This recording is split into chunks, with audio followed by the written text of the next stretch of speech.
Leviticus chapter 1.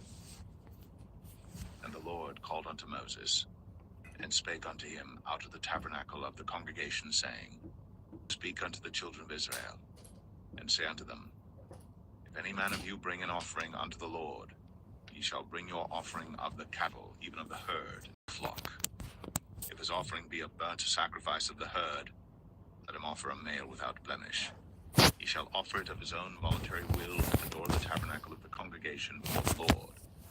And he shall put his hand upon the head of the burnt offering, and it shall be accepted for him to make atonement for him.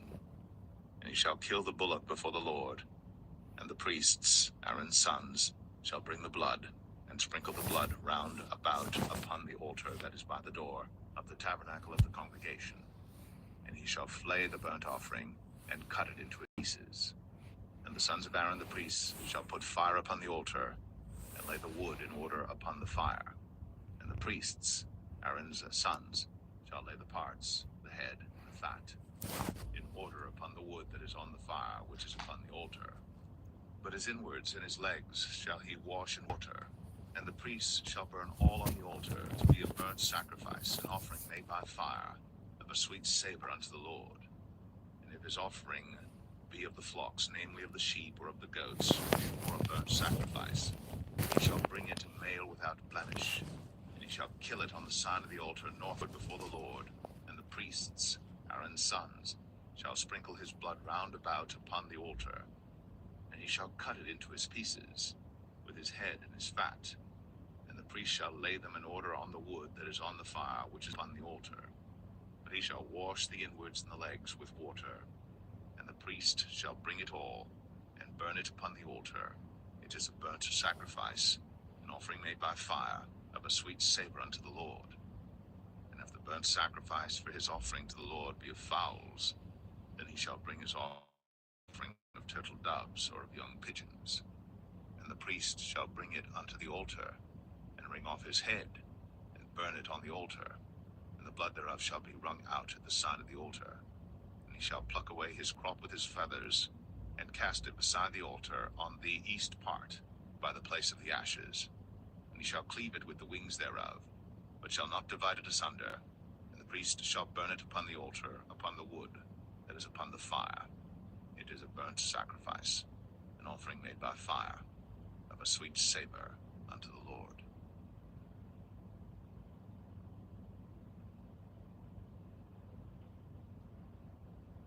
Leviticus 2. And when any will offer a meat offering unto the Lord, his offering shall be of fine flour, and he shall pour oil upon it, and put frankincense thereon. And he shall bring it to Aaron's sons the priests. And he shall take thereout his handful of the flour thereof, and of the oil thereof, with all the frankincense thereof. And the priests shall burn the memorial of it upon the altar, to be an offering made by fire, of a sweet savor unto the Lord. And the remnant of the meat offering shall be Aaron's and his sons. It is a thing most holy of the offerings of the Lord made by fire. And if thou bring an oblation of a meat offering baked in the oven, it shall be unleavened cakes of fine flour mingled with oil, or unleavened wafers anointed with oil. And if thy oblation be a meat offering baked in a pan, it shall be of fine flour, unleavened, mingled with oil. Thou shalt part it in pieces, and pour oil thereon. It is a meat offering. And if thy oblation be a meat offering baked in the frying pan, it shall be made of fine flour with oil. And thou shalt bring the meat offering that is made of these things unto the Lord. And when it is presented unto the priest, he shall bring it unto the altar. And the priest shall take from the meat offering a memorial thereof, and shall burn it upon the altar. It is an offering made by fire, of a sweet savor unto the Lord. And that which is left of the meat offering shall be Aaron's and his sons. It is a thing most holy of the offerings of the Lord made by fire. No meat offering which ye shall bring unto the Lord shall be made with leaven, for ye shall burn no leaven, nor any honey, in any offering of the Lord made by fire. As for the oblation of the first fruits, ye shall offer them unto the Lord, but they shall not be burnt on the altar for a sweet savor. And every oblation of thy meat offering shalt thou season with salt. Neither shalt thou suffer the salt of the covenant of thy God to be lacking from thy meat offering. With all thine offerings thou shalt offer salt. And if thou offer a meat offering of thy first fruits unto the Lord, thou shalt offer for the meat offering of thy first fruits green ears of corn dried by the fire, even corn beaten out of full ears. And thou shalt put oil upon it, and lay frankincense thereon. It is a meat offering. And the priest shall burn the memorial of it, part of the beaten corn thereof, and part of the oil thereof, with all the frankincense thereof. It is an offering made by fire unto the Lord.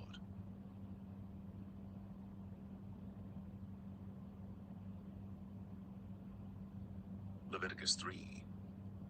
And if his oblation be a sacrifice of peace offering, if he offer it of the herd, whether it be a male or female, he shall offer it without blemish before the Lord. And he shall lay his hand upon the head of his offering, and kill it at the door of the tabernacle of the congregation. And Aaron's sons, the priests, shall sprinkle the blood upon the altar round about. And he shall offer of the sacrifice of the peace offering an offering made by fire unto the Lord, the fat that covereth the inwards, and all the fat that, and the two kidneys, and the fat that is on them, which is by the flanks, and the caul above the liver, with the kidneys, it shall he take away. And Aaron's sons shall burn it on the altar upon the burnt sacrifice which is upon the wood that is on the fire. It is an offering made by fire, of a sweet savor unto the Lord. And if his offering for a sacrifice of peace offering unto the Lord be of the flock, male or female, he shall offer it without blemish. If he offer a lamb for his offering, then shall he offer it before the Lord. And he shall lay his hand upon the head of his offering, and kill it before the tabernacle of the congregation. And Aaron's sons shall sprinkle the blood thereof round about upon the altar.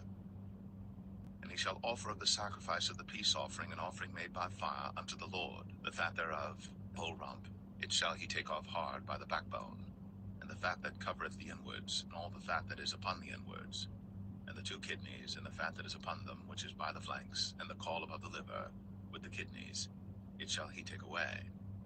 And the priest shall burn it upon the altar. It is the food of the offering made by fire unto the Lord.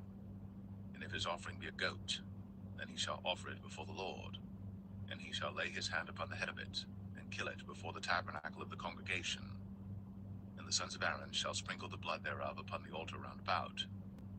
And he shall offer thereof his offering, even an offering made by fire unto the Lord, the fat that covereth the inwards, and all the fat that is upon the inwards, and the two kidneys, and the fat that is upon them, which is by the flanks, and the caul above the liver, with the shall he take away. And the priest shall burn them upon the altar. It is the food of the offering made by fire for a sweet savor. All the fat is the Lord's. It shall be a perpetual statute for your generations throughout all your dwellings, that ye eat neither fat nor blood.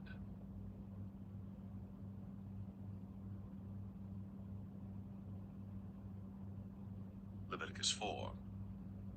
And the Lord spake unto Moses, saying, Speak unto the children of Israel, saying, If a soul shall sin through ignorance against any of the commandments of the Lord, concerning things which ought not to be done, and shall do against any of them, if the priest that is anointed do sin according to the sin of the people, then let him bring for his sin which he hath sinned a young bullock without blemish unto the Lord for a sin offering. And he shall bring the bullock unto the door of the tabernacle of the congregation before the Lord, and shall lay his hand upon the bullock's head, and kill the bullock before the Lord. And the priest that is anointed shall take of the bullock's blood, and bring it to the tabernacle of the congregation. And the priest shall dip his finger in the blood, and sprinkle of the blood 7 times before the Lord, before the veil of the sanctuary. And the priest shall put some of the blood upon the horns of the altar of sweet incense before the Lord, which is in the tabernacle of the congregation, and shall pour all the blood of the bullock at the bottom of the altar of the burnt offering, which is at the door of the tabernacle of the congregation. And he shall take off from it all the fat of the bullock for the sin offering, the fat that covereth the inwards, and all the fat that is upon the inwards, and the 2 kidneys, and the fat that is upon them, which is by the flanks, and the caul above the liver, with the kidneys, it shall he take away, as it was taken off from the bullock of the sacrifice of peace offerings. And the priest shall burn them upon the altar of the burnt offering. And the skin of the bullock and all his flesh, with his head, and with his legs, and his inwards, and his dung, Even the whole bullock shall he carry forth without the camp unto a clean place, where the ashes are poured out, and burn him on the wood with fire. Where the ashes are poured out shall he be burnt.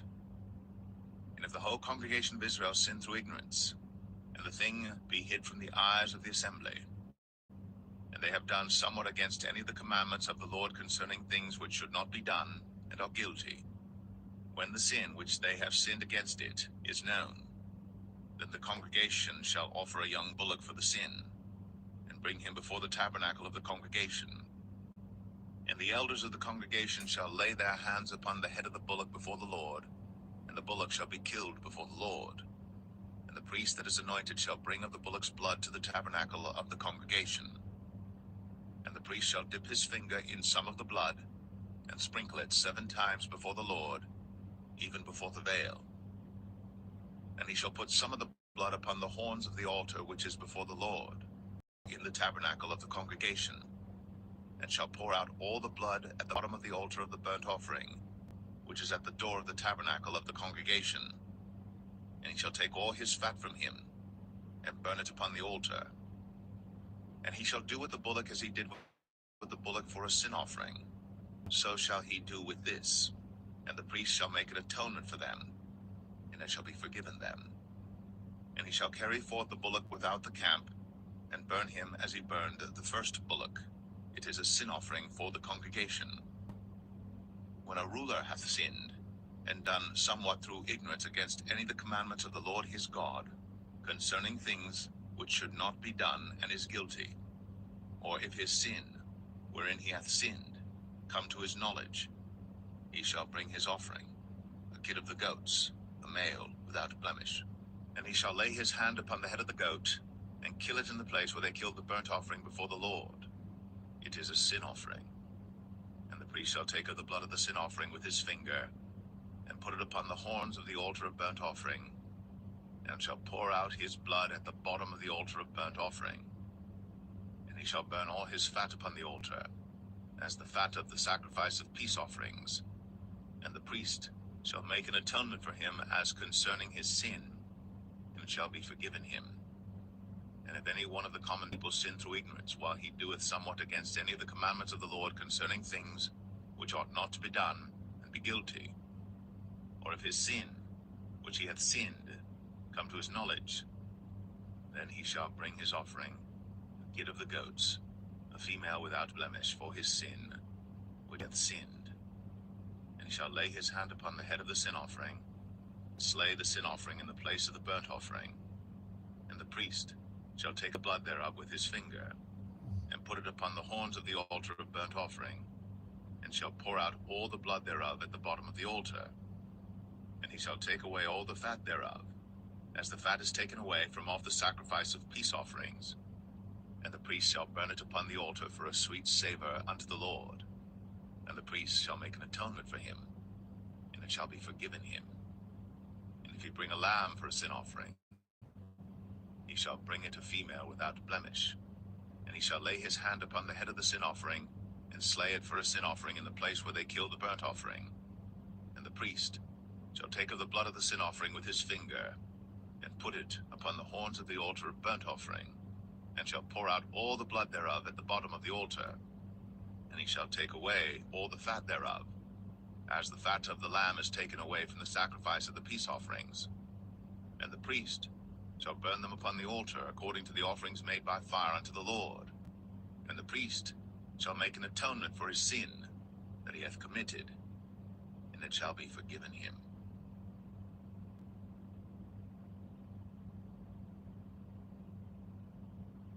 Leviticus 5. And if a soul sin, and hear the voice of swearing, and is a witness, whether he hath seen or known of it, if he do not utter it, then he shall bear his iniquity. Or if a soul touch any unclean thing, whether it be a carcass of an unclean beast, or a carcass of unclean cattle, or the carcass of unclean creeping things, and if it be hidden from him, he also shall be unclean and guilty. Or if he touch the uncleanness of man, whatsoever uncleanness it be that a man shall be defiled withal, and it be hid from him, When he knoweth of it, then he shall be guilty. Or if a soul swear, pronouncing with his lips to do evil, or to do good, whatsoever it be that a man shall pronounce with an oath, and it be hid from him, when he knoweth of it, then he shall be guilty in one of these. And it shall be, when he shall be guilty in one of these things, that he shall confess that he hath sinned in that thing. And he shall bring his trespass offering unto the Lord for his sin which he hath sinned, a female from the flock, a lamb or a kid of the goats, for a sin offering. And the priest shall make an atonement for him concerning his sin. And if he be not able to bring a lamb, then he shall bring for his trespass which he hath committed 2 turtle doves, or 2 young pigeons unto the Lord, one for a sin offering, and the other for a burnt offering. And he shall bring them unto the priest, who shall offer that which is for the sin offering first, and wring off his head from his neck, but shall not divide it asunder.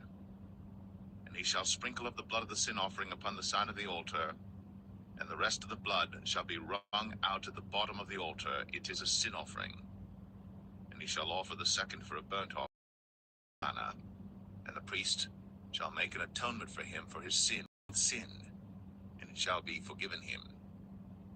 But if he be not able to bring 2 turtle doves or 2 young pigeons, then he that sinned shall bring for his offering the 10th part of an ephah of fine flour for a sin offering.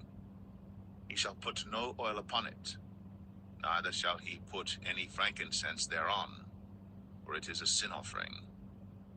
Then shall he bring it to the priest, and the priest shall take his handful of it, even a memorial thereof, and burn it on the altar, according to the offerings made by fire unto the Lord. It is a sin offering. And the priest shall make an atonement for him as touching his sin that he hath sinned in one of these, and it shall be forgiven him. And the remnant shall be the priest's, as a meat offering.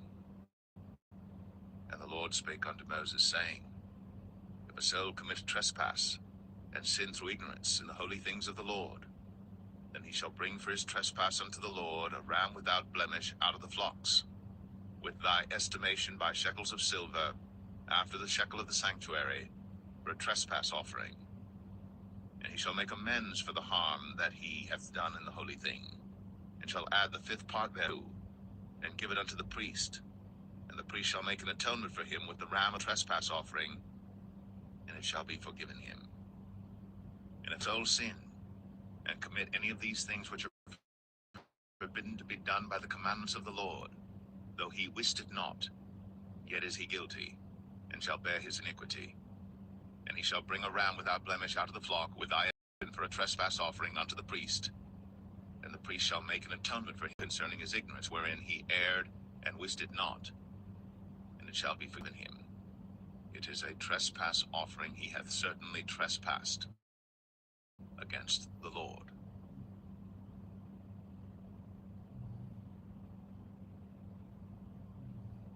Leviticus 6. And the Lord spake unto Moses, saying, If a soul sin, and commit a trespass against the Lord, and lie unto his neighbor in that which was delivered him to keep, or in fellowship, or in a thing taken away by violence, or hath deceived his neighbor, or have found that which was lost, and lieth concerning it, and sweareth falsely, in any of all these that a man doeth, sinning therein, then it shall be, because he hath sinned and is guilty, that he shall restore that which he took violently away, or the thing which he hath deceitfully gotten, or that which was delivered him to keep, or the lost thing which he found, or all that about which he hath sworn falsely. He shall even restore it in the principal, and shall add the 5th part more thereto, and give it unto him to whom it appertaineth in the day of his trespass offering. And he shall bring his trespass offering unto the Lord, a ram without blemish out of the flock, with thy estimation, for a trespass offering unto the priest. And the priest shall make an atonement for him before the Lord, and it shall be forgiven him for anything of all that he hath done in trespassing therein. And the Lord spake unto Moses, saying, Command Aaron and his sons, saying, This is the law of the burnt offering.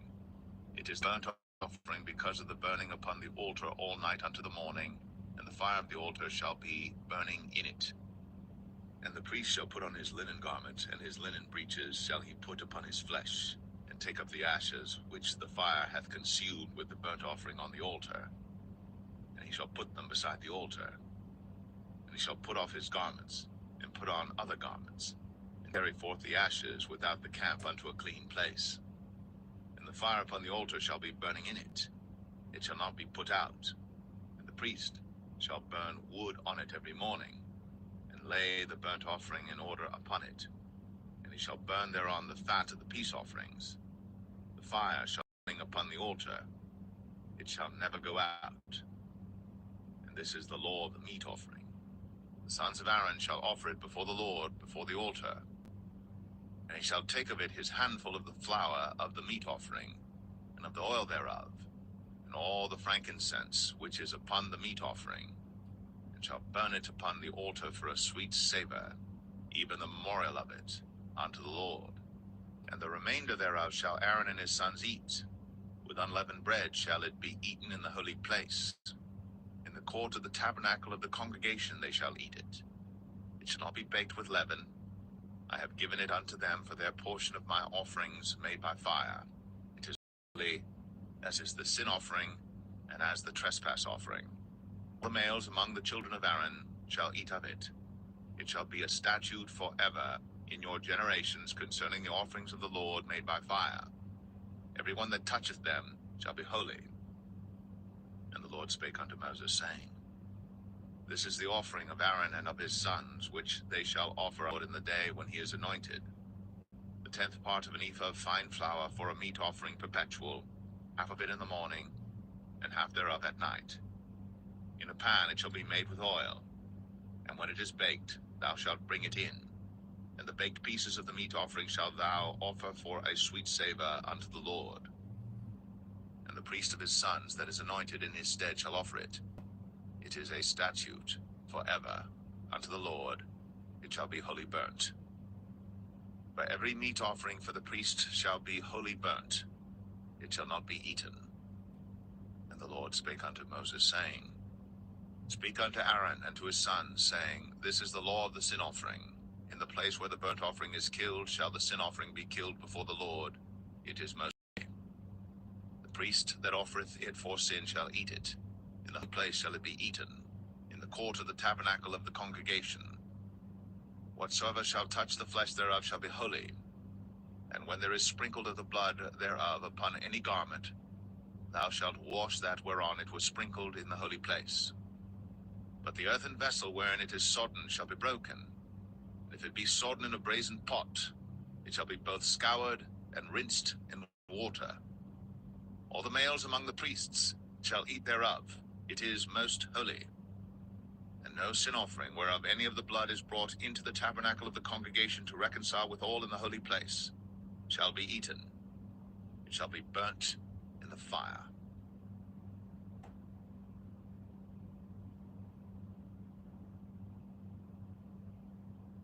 Leviticus 7.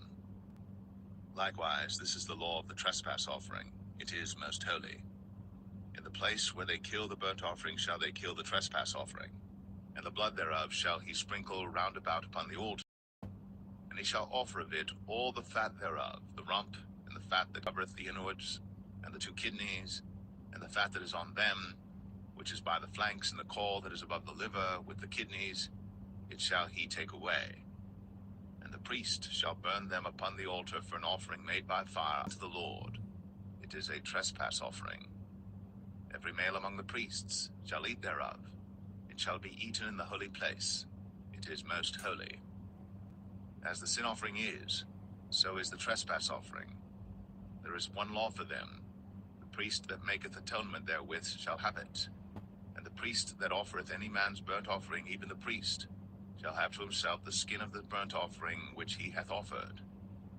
And all the meat offering that is baked in the oven, and all that is dressed in the frying pan, and in the pan, shall be the priest's that offereth it. Oil and dry shall all the sons of Aaron have, one as much as another. And this is the law of the sacrifice of peace offerings which he shall offer unto the Lord. If he offer it for a thanksgiving, then he shall offer with the sacrifice of thanksgiving unleavened cakes mingled with oil, and unleavened wafers anointed with oil, and cakes mingled with oil of fine flour fried.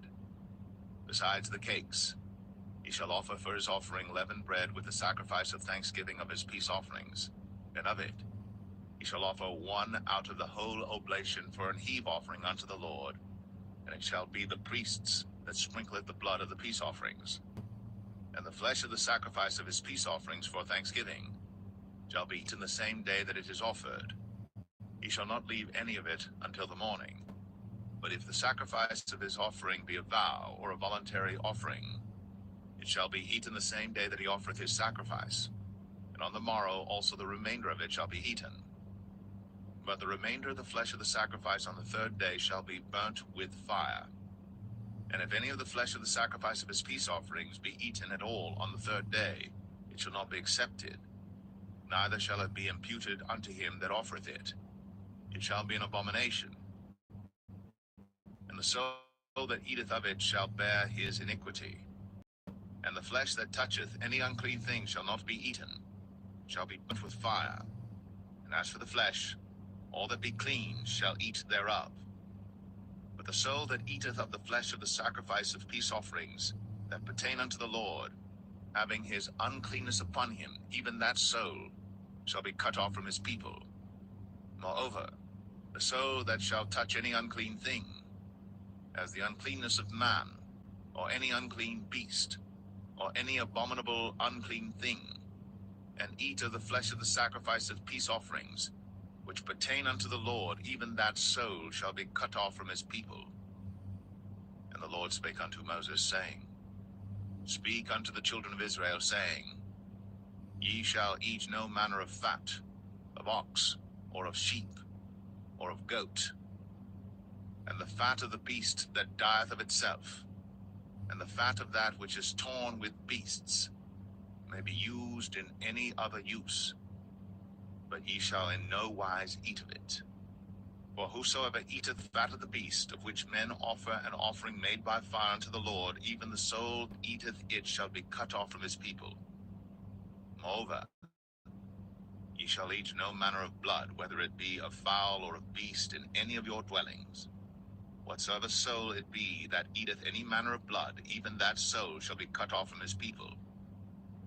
And the Lord spake unto Moses, saying, Speak unto the children of Israel, saying, He that offereth the sacrifice of his peace offerings unto the Lord shall bring his oblation unto the Lord of the sacrifice of his peace offerings. His own hands shall bring the offerings of the Lord made by fire, the fat with the breast. It shall he bring, that the breast may be waved for a wave offering before the Lord. And the priest shall burn the fat upon the altar, but the breast shall be Aaron's and his sons. And the right shoulder shall ye give unto the priest for an heave offering of the sacrifices of your peace offerings. He among the sons of Aaron that offereth the blood of the peace offerings, and the fat, shall have the right shoulder for his part. For the wave breast and the heave shoulder have I taken of the children of Israel from off the sacrifices of their peace offerings, and have given them unto Aaron the priest, and unto his sons by a statute forever from among the children of Israel. This is the portion of the anointing of Aaron, and of the anointing of his sons, out of the offerings of the Lord made by fire, in the day when he presented them to minister unto the Lord in the priest's office, which the Lord commanded to be given them of the children of Israel, in the day that he anointed them, by a statute forever throughout their generations. This is the law of the burnt offering, of the meat offering, and of the sin offering, and of the trespass offering, and of the consecrations, and of the sacrifice of the peace offerings, which the Lord commanded Moses in Mount Sinai, in the day that he commanded the children of Israel to offer their oblations unto the Lord in the wilderness.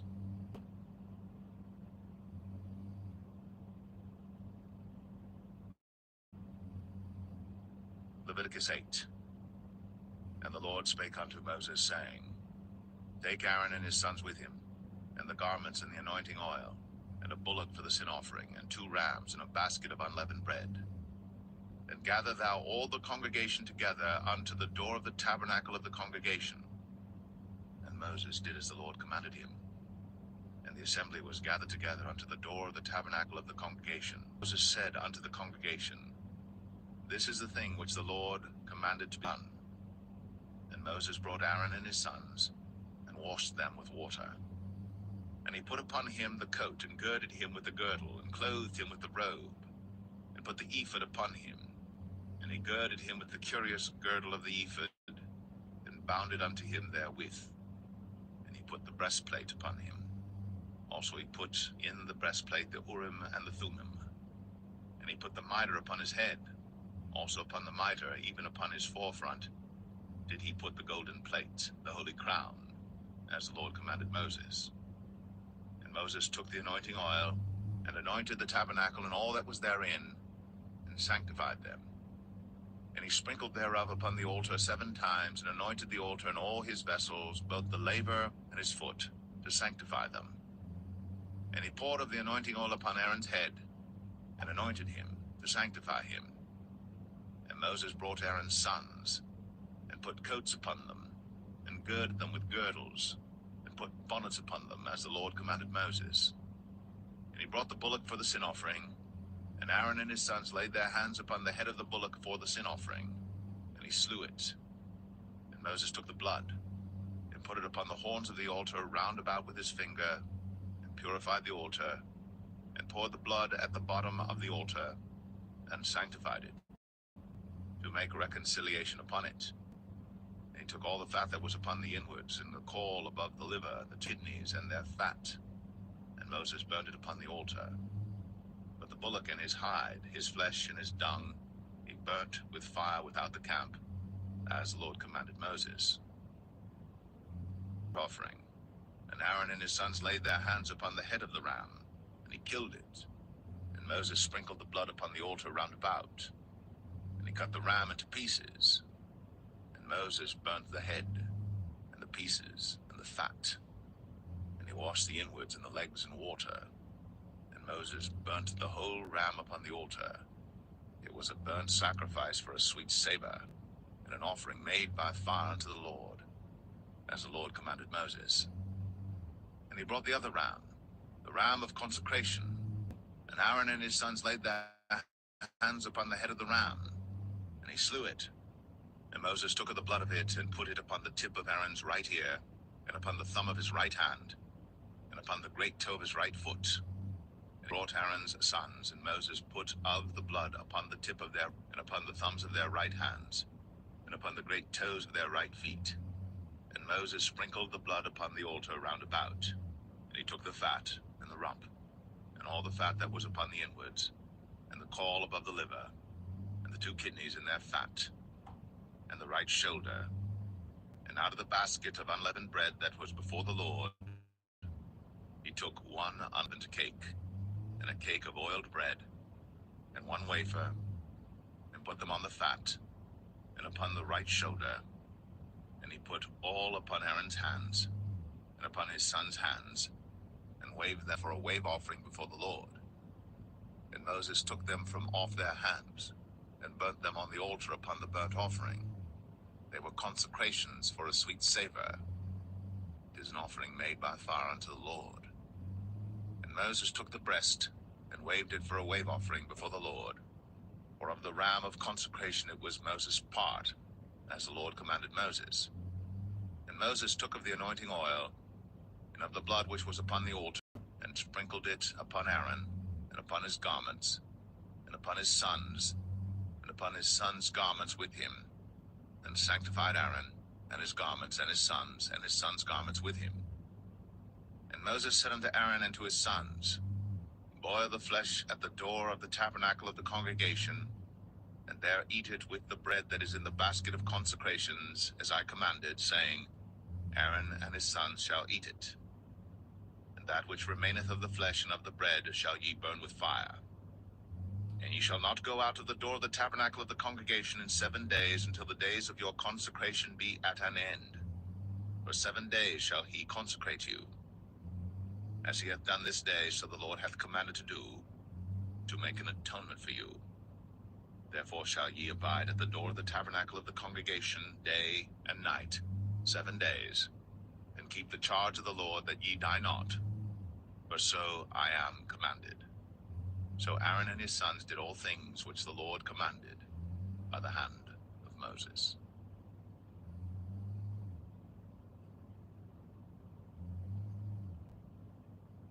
Leviticus 9. And it came to pass on the 8th day that Moses called Aaron and his sons and the elders of Israel. And he said unto Aaron, Take thee a young calf for a sin offering, and a ram for a burnt offering without blemish, and offer them before the Lord. And unto the children of Israel thou shalt speak, saying, Take ye a kid of the goats for a sin offering, and a calf and a lamb, both of the first year, without blemish, for a burnt offering. Also a bullock and a ram for peace offerings to sacrifice before the Lord, and a meat offering mingled with oil. For today the Lord will appear unto you. And they brought that which Moses commanded before the tabernacle of the congregation. And all the congregation drew near, and stood before the Lord.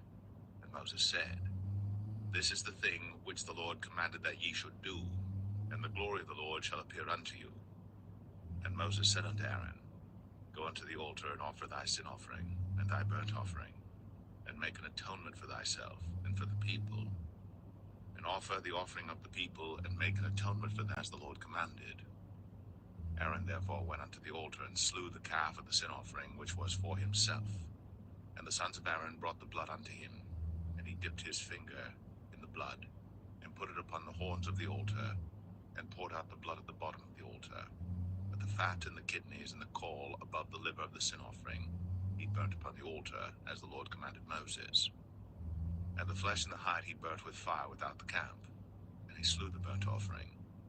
And Aaron's sons presented unto him the blood, which he sprinkled round about upon the altar. And they presented the burnt offering unto him, with the pieces thereof, and the head, and he burnt them upon the altar. And he did wash the inwards and the legs, and burnt them upon the burnt offering on the altar. And he brought the people's offering, and took the goat which was the sin offering for the people, and slew it, and offered it for sin as the first. And he brought the burnt offering, and offered it according to the manner. And he brought the meat offering, and took an handful thereof, and burnt it upon the altar, beside the burnt sacrifice of the morning. He slew also the bullock and the ram for a sacrifice of peace offerings, which was for the people. And Aaron's sons presented unto him the blood, which he sprinkled upon the altar round about. And the fat of the bullock and of the ram, the rump, and that which covereth the inwards, and the kidneys, and the caul above the liver. And they put the fat upon the breasts, and he burnt the fat upon the altar. And the breasts and the right shoulder Aaron waved for a wave offering before the Lord, as Moses commanded. And Aaron lifted up his hand toward the people, and blessed them, and came down from offering of the sin offering, and the burnt offering, and peace offerings. And Moses and Aaron went into the tabernacle of the congregation, and came out, and blessed the people. And the glory of the Lord appeared unto all the people. And there came a fire out from before the Lord, and consumed upon the altar the burnt offering and the fat, which when all the people saw, they shouted and fell on their faces.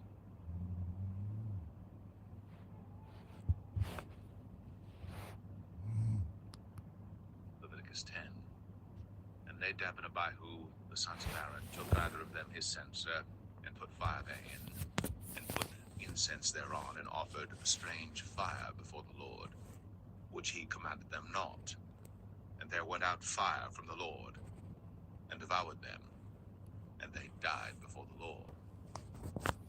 Then Moses said unto Aaron, This is it that spake, saying, I will be sanctified in them that come nigh me, and before the people I will be glorified.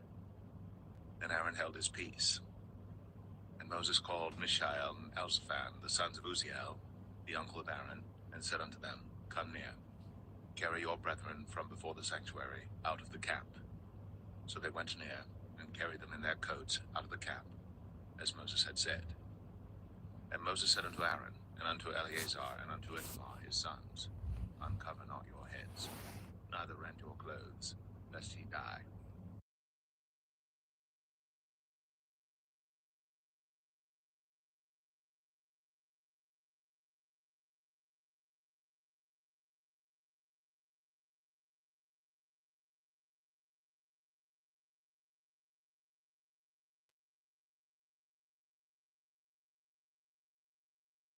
do not drink wine or strong drink, thou nor thy sons with thee, when ye go into the tabernacle of the congregation, lest ye die. It shall be a statute throughout your generations. And that ye may put difference between holy and unholy, and between unclean and clean, and that ye may teach the children of Israel all the statutes which the Lord hath spoken unto them by the hand of Moses. And Moses spake unto Aaron, and unto Eleazar, and unto Ithamar, his sons that were left, take the meat offering that remaineth of the offerings of the Lord made by fire, and eat it without leaven beside the altar, for it is most holy. And ye shall eat it in the holy place, because it is thy due, and thy son's due, of the sacrifices of the Lord made by fire.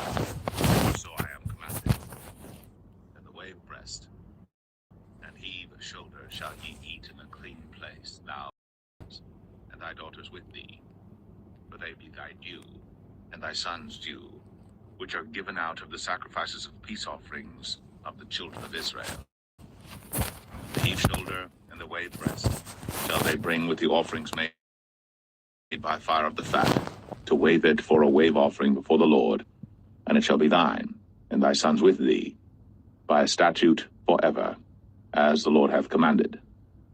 And Moses diligently sought the goat of the sin offering, and behold, it was burnt. And he was angry with Eleazar and Ithamar, the sons of Aaron, which were left alive, saying, Wherefore have ye not eaten the sin offering in the holy place, seeing it is most holy? And God hath given it you to bear the iniquity of the congregation, to make atonement for them before the Lord. Behold, the blood of it was not brought in within the holy place. Ye should indeed have eaten it in the holy place, as I had commanded. And Aaron said unto Moses, Behold, this day have they offered their sin offering and their burnt offering before the Lord.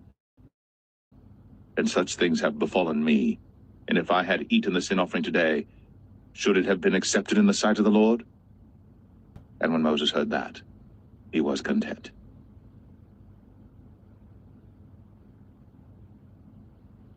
Leviticus 11.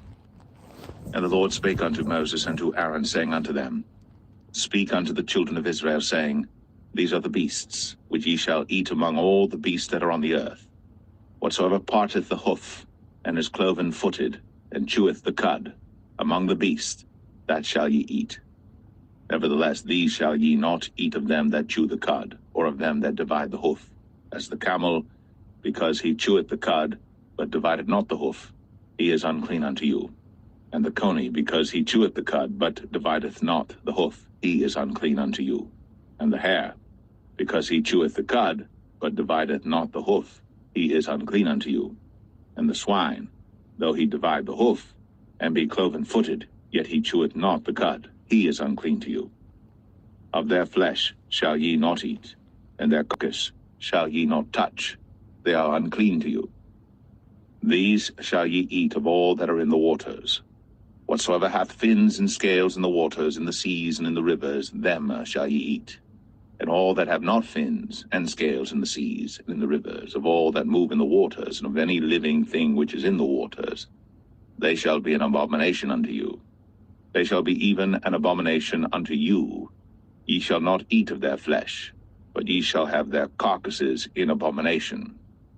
Whatsoever hath no fins nor scales in the waters, that shall be an abomination unto you.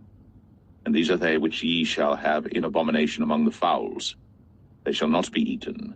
They are an abomination, the eagle, and the ossifrage, and the osprey, and the vulture, and the kite after his kind, every raven after his kind, and the owl, and the nighthawk, and the cuckoo, and the hawk after his kind, and the little owl, and the cormorant, and the great owl, and the swan, and the pelican, and the gyre eagle, and the stork, the heron after her kind, and the lapwing, and the bat. All fowls that creep, going upon all four, shall be an abomination unto you. Yet these may ye eat of every flying creeping thing that goeth upon all four, which have legs above their feet, to leap withal upon the earth. Even these of them ye may eat. The locust after his kind, and the bald locust after his kind, and the beetle after his kind, and the grasshopper after his kind. But all other flying creeping things which have 4 feet shall be an abomination unto you. And for these ye shall be unclean. Whosoever toucheth the carcass of them shall be unclean until the even. And whosoever beareth all aught of the carcass of them shall wash his clothes, and be unclean until the even. The carcasses of every beast which divideth the hoof, and is not cloven-footed, nor cheweth the cud, are unclean unto you. Every one that toucheth them shall be unclean. And whatsoever goeth upon his paws among all manner of beasts that go on all four, those are unclean unto you. Whoso toucheth their carcass shall be unclean until the even. And he that beareth the carcass of them shall wash his clothes, and be unclean until the even. They are unclean unto you.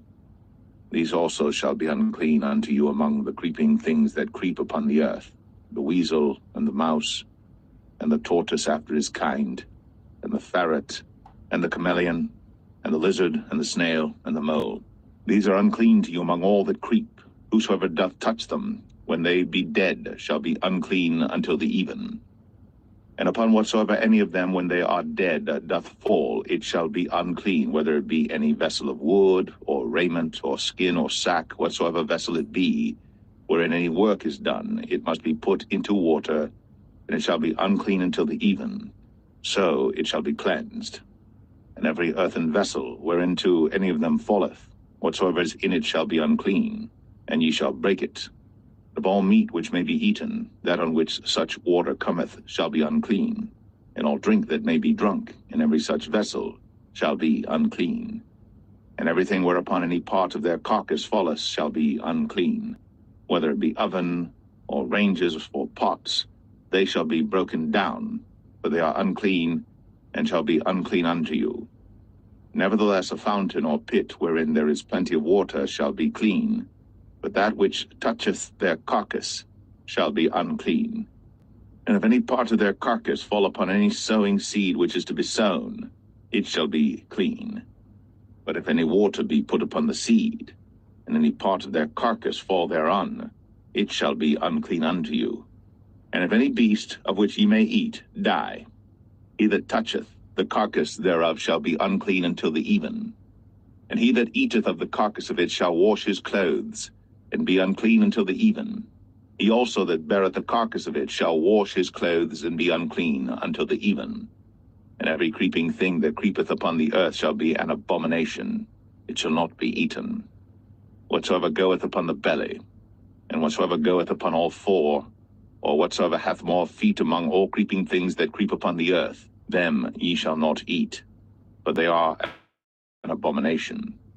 Ye shall not make yourselves abominable with any creeping thing that creepeth, neither shall ye make yourselves unclean with them, that ye should be defiled thereby. For I am the Lord your God. Ye shall therefore sanctify yourselves, and ye shall be holy, for I am holy. Neither shall ye defile yourselves with any manner of creeping thing that creepeth upon the earth. For I am the Lord that bringeth you up out of the land of Egypt, to be your God. Ye shall therefore be holy, for I am holy. This is the law of the beasts, and of the fowl, and of every living creature that moveth in the waters, and of every creature that creepeth upon the earth, to make a difference between the unclean and the clean, and between the beast that may be eaten, and the beast that may not be eaten.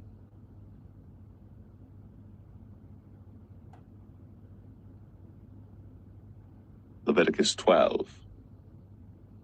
And the Lord spake to Moses, saying, Speak unto the children of Israel, saying, If a woman have conceived a seed, and born a man-child, then she shall be unclean 7 days, according to the days of the separation for her infirmity shall she be unclean. And in the 8th day the flesh of his foreskin shall be circumcised, and she shall then continue in the blood of her purifying 33 days. She shall touch no hallowed thing, nor come into the sanctuary until the days of her purifying be fulfilled. If she bear a maid child, then she shall be unclean 2 weeks, as in her separation, and she shall continue in the blood of her purifying 66 days. And when the days of her purifying are fulfilled, for a son or for a daughter, she shall bring a lamb of the first year for a burnt offering, and a young pigeon, or a turtle dove, for a sin offering, unto the door of the tabernacle of the congregation, unto the priest, who shall offer it before the Lord, and make an atonement for her, and she shall be cleansed from the issue of her blood. This is the law for her that hath borne a male or a female. And if she be not able to bring a lamb, then she shall bring 2 turtles or 2 young pigeons, the one for the burnt offering and the other for a sin offering. And the priest shall make an atonement for her, and she shall be clean.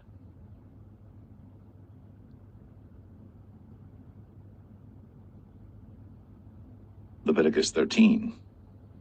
And the Lord spake unto Moses and Aaron, saying, When a man shall have in the skin of his flesh a rising, a scab, or bright spot, and it be in the skin of his flesh like the plague of leprosy, then he shall be brought unto Aaron the priest, or unto one of his sons the priests. And the priest shall look on the plague in the skin of the flesh. And when the hair in the plague is turned white, and the plague in sight be deeper than the skin of his flesh, it is a plague of leprosy. And the priest shall look on him and pronounce him unclean.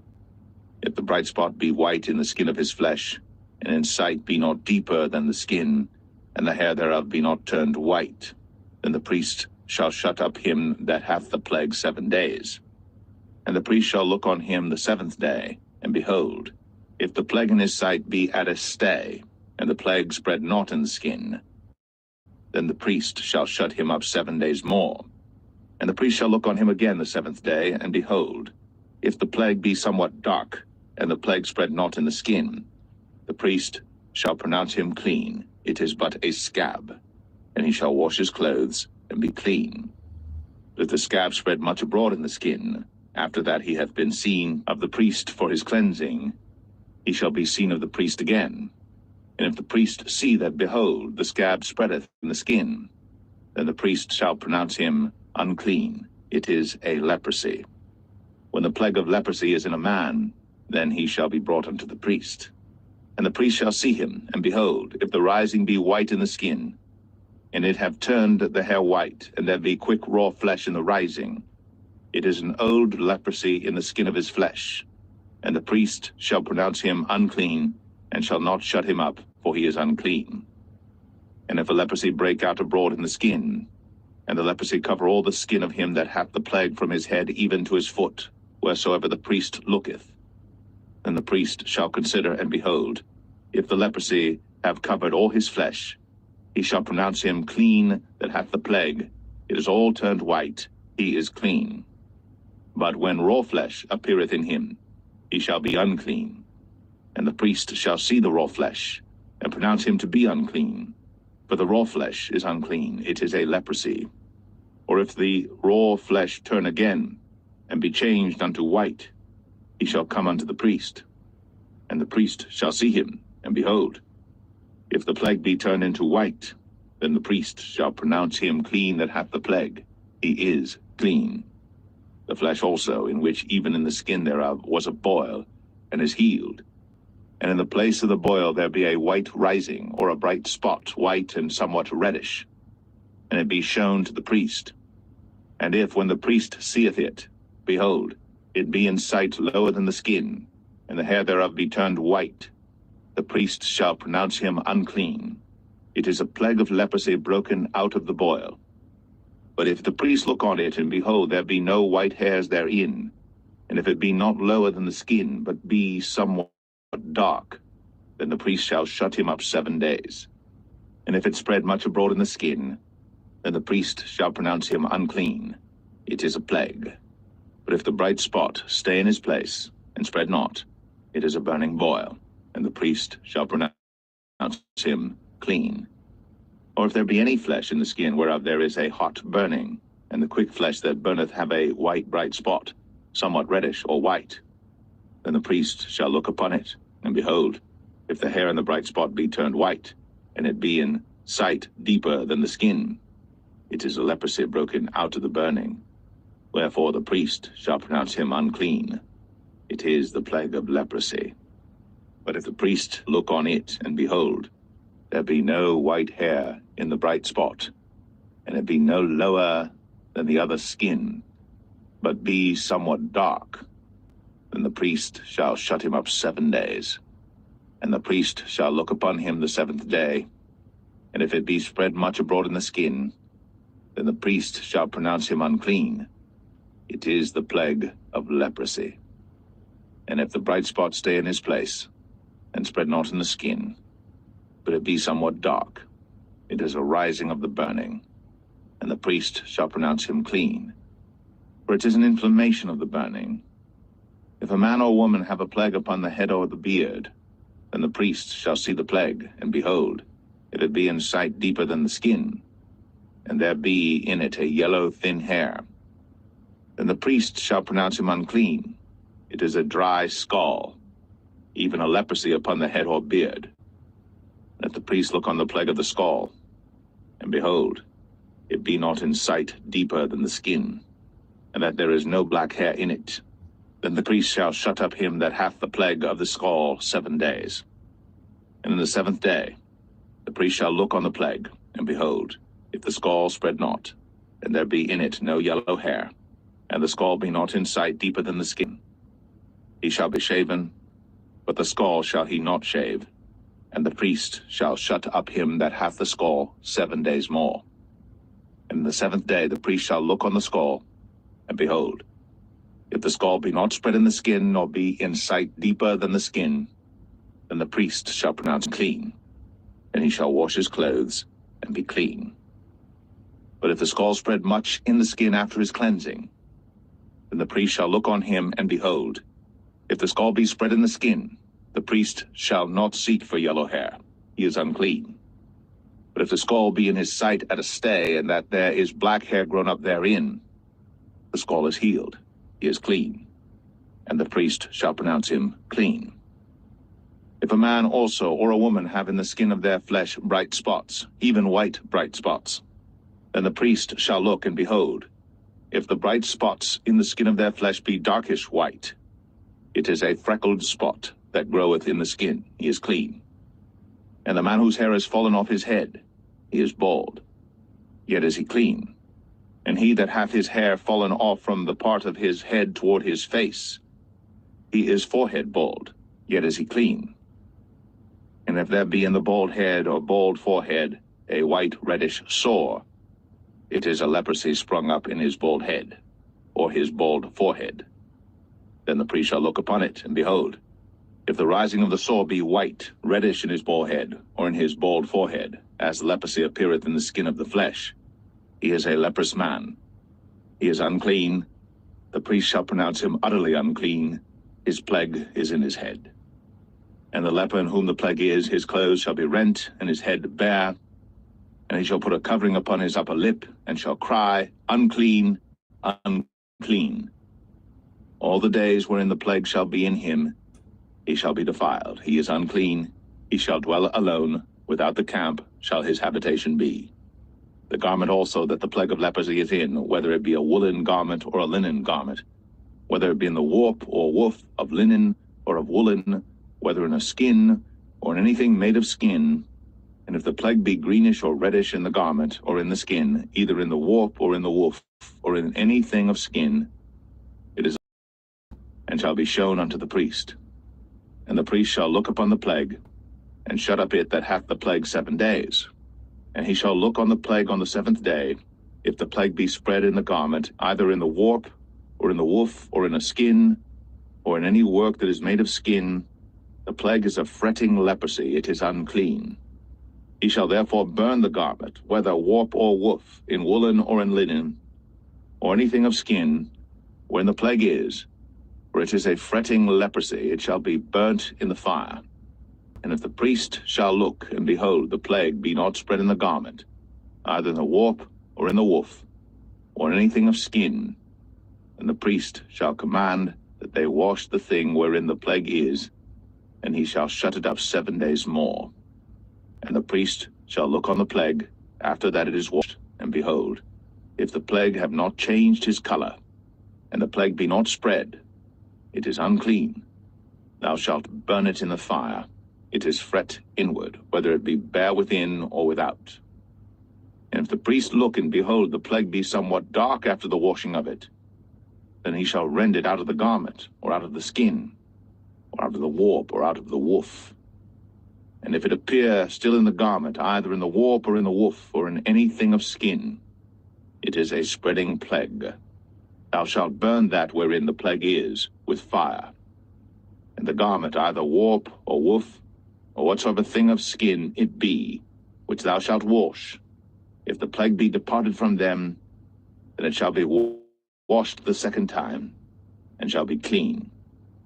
This is the law of the plague of leprosy in a garment of woolen or linen, either in the warp or woof, or anything of skins, to pronounce it clean, or to pronounce it unclean.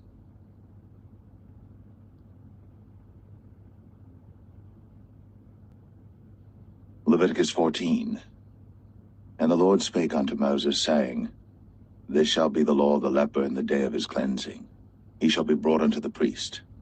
And the priest shall go forth out of the camp, and the priest shall look, and behold, if the plague of leprosy be healed in the leper, then shall the priest command to take for him that is to be cleansed 2 birds alive and clean, and cedar wood, and scarlet and hyssop. And the priest shall command that one of the birds be killed in an earthen vessel over running water. As for the living bird, he shall take it, and the cedar wood, and the scarlet, and the hyssop, and shall dip them and the living bird in the blood of the bird that was killed over the running water. And he shall sprinkle upon him that is to be cleansed from the leprosy 7 times, and shall pronounce him clean, and shall let the living bird loose into the open field. And he that is to be cleansed shall wash his clothes, and shave off all his hair, and wash himself in water, that he may be clean.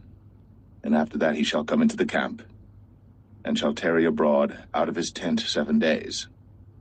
But it shall be on the 7th day that he shall shave all his hair off his head, and his beard, and his eyebrows. Even all his hair he shall shave off. And he shall wash his clothes. Also he shall wash his flesh in water, and he shall be clean. And on the 8th day he shall take 2 he-lambs without blemish, and 1 ewe lamb of the first year without blemish, and 3/10 deals of fine flour for a meat offering, mingled with oil, and 1 log of oil. And the priest that maketh him clean shall present the man that is to be made clean, and those things before the Lord, at the door of the tabernacle of the congregation.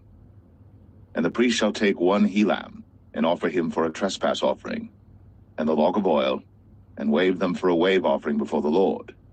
And he shall slay the lamb in the place where he shall kill the sin offering and the burnt offering in the holy place. For as the sin offering is the priest's, so is the trespass offering. It is most holy. And the priest shall take some of the blood of the trespass offering, and the priest shall put it upon the tip of the right ear of him that is to be cleansed, and upon the thumb of his right hand, and upon the great toe of his right foot. And the priest shall take some of the log of oil, and pour it into the palm of his own left hand. And the priest shall dip his right finger in the oil that is in his left hand, and shall sprinkle of the oil with his finger 7 times before the Lord. And of the rest of the oil that is in his hand shall the priest put upon the tip of the right ear of him that is to be cleansed, and upon the thumb of his right hand, and upon the great toe of his right foot, upon the blood of the trespass offering. And the remnant of the oil that is in the priest's hand he shall pour upon the head of him that is to be cleansed. And the priest shall make an atonement for him before the Lord. And the priest shall offer the sin offering, and make an atonement for him that is to be cleansed from his uncleanness. And afterward he shall kill the burnt offering. And the priest shall offer the burnt offering and the meat offering upon the altar. And the priest shall make an atonement for him, and he shall be clean. And if he be poor, and cannot get so much, then he shall take 1 lamb for a trespass offering to be waved, to make an atonement for him, and 1/10 deal of fine flour mingled with oil for a meat offering, and a log of oil, and 2 turtle doves, or 2 young pigeons, such as he is able to get, and the one shall be a sin offering, and the other a burnt offering. And he shall bring them on the 8th day for his cleansing unto the priest, unto the door of the tabernacle of the congregation before the Lord. And the priest shall take the lamb of the trespass offering, and the log of oil, and the priest shall wave them for a wave offering before the Lord. And he shall kill the lamb of the trespass offering, and the priest shall take some of the blood of the trespass offering, and put it upon the tip of the right ear of him that is to be cleansed, and upon the thumb of his right hand, and upon the great toe of his right foot. And the priest shall pour of the oil into the palm of his own left hand. The priest shall sprinkle with his right finger some of the oil that is in his left hand 7 times before the Lord. And the priest shall put of the oil that is in his hand upon the tip of the right ear of him that is to be cleansed, and upon the thumb of his right hand, and upon the toe of his right foot, upon the place of the blood of the trespass offering. And the rest of the oil that is in the priest's hand he shall put upon the head of him that is to be cleansed, to make an atonement for him before the Lord. And he shall offer the one of the turtle doves, or of the young pigeons, such as he can get, even such as he is able to get, the one for a sin offering, and the other for a burnt offering with the meat offering. And the priest shall make an atonement for him that is to be cleansed before the Lord. This is the law of him in whom is the plague of leprosy, whose hand is not able to get that which pertaineth to his cleansing.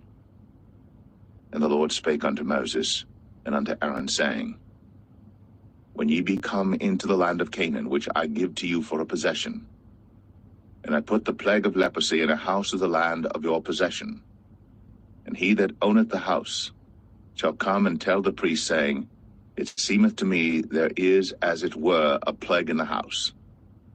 Then the priest shall command that they empty the house before the priest go into it to see the plague, that all that is in the house be not made unclean. And afterward the priest shall go in to see the house. And he shall look on the plague, and behold, if the plague be in the walls of the house with hollow strakes, greenish or reddish, which in sight are lower than the wall, then the priest shall go out of the house to the door of the house, and shut up the house 7 days. And the priest shall come again the 7th day, and shall look, and behold, if the plague be spread in the walls of the house, then the priest shall command that they take away the stones in which the plague is, and they shall cast them into an unclean place without the city. And he shall cause the house to be scraped within round about, and they shall pour out the dust that they scrape off without the city into an unclean place. And they shall take other stones, and put them in the place of those stones. And he shall take other mortar, and shall plaster the house. And if the plague come again and break out in the house, after he hath taken away the stones, and after he hath scraped the house, and after it is plastered, then the priest shall come and look. And behold, if the plague be spread in the house, it is a fretting leprosy in the house, it is unclean. And he shall break down the house, the stones of it, and the timber thereof, and all the mortar of the house.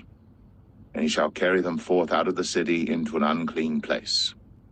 Moreover, he that goeth into the house all the while that it is shut up shall be unclean until the even. And he that lieth in the house shall wash his clothes, and he that eateth in the house shall wash his clothes. And if the priest shall come in and look upon it, and behold, the plague hath not spread in the house, after the house was plastered, then the priest shall pronounce the house clean, because the plague is healed. And he shall take to cleanse the house 2 birds, and cedar wood, and scarlet, and hyssop. And he shall kill the one of the birds in an earthen vessel over running water. And he shall take the cedar wood, and the hyssop, and the scarlet, and the living bird, and dip them in the blood of the slain bird, and in the running water, and sprinkle the house 7 times. And he shall cleanse the house with the blood of the bird, and with the running water, and with the living bird, and with the cedar wood, and with the hyssop, and with the scarlet. But he shall let go the living bird out of the city into the open fields, and make an atonement for the house, and it shall be clean. This is the law for all manner of plague of leprosy and scall, and for the leprosy of a garment and of a house, and for a rising and for a scab and for a bright spot, to teach when it is unclean and when it is clean. This is the law of leprosy.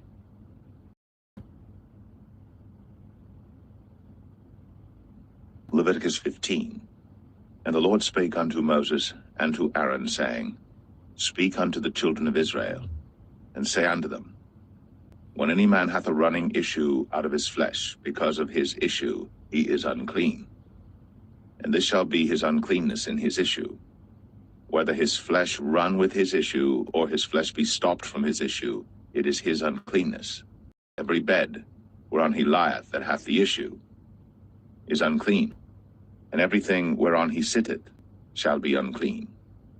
And whosoever toucheth his bed shall wash his clothes, and bathe himself in water. and be unclean until the even. And he that sitteth on anything whereon he sat that hath the issue shall wash his clothes, and bathe himself in water, and be unclean until the even. And he that toucheth the flesh of him that hath the issue shall wash his clothes, and bathe himself in water, and be unclean until the even. And if he that hath the issue spit upon him that is clean, then he shall wash his clothes, and bathe himself in water, and be unclean till the even. And what saddle soever he rideth upon that hath the issue shall be unclean. And whosoever toucheth anything that was under him shall be unclean until the even. And he that beareth any of those things shall wash his clothes, and bathe himself in water, and be unclean until the even. And whomsoever he toucheth that hath the issue, and hath not rinsed his hands in water, he shall wash his clothes, and bathe himself in water, and be unclean until the even. And the vessel of earth that he toucheth, which hath the issue, shall be broken, and every vessel of wood shall be rinsed in water. And when he that hath an issue is cleansed of his issue, then he shall number to himself 7 days for his cleansing, and wash his clothes, and bathe his flesh in running water, and shall be clean. And on the 8th day he shall take to him 2 turtle doves, or 2 young pigeons, and come before the Lord unto the door of the tabernacle of the congregation, and give them unto the priest. And the priest shall offer them, the one for a sin offering, and the other for a burnt offering. And the priest shall make an atonement for him before the Lord for his issue. And if any man's seed of copulation go out from him, then he shall wash all his flesh in water, and be unclean until the even. And every garment and every skin whereon is the seed of copulation shall be washed with water, and be unclean until the even. The woman also with whom man shall lie with seed of copulation, they shall both bathe themselves in water, and be unclean until the even. And if a woman have an issue, and her issue in her flesh be blood, she shall be put apart 7 days, and whosoever toucheth her shall be unclean until the even. And everything that she lieth upon in her separation shall be unclean. Everything also that she sitteth upon shall be unclean. And whosoever toucheth her bed shall wash his clothes, and bathe himself in water, and be unclean until the even.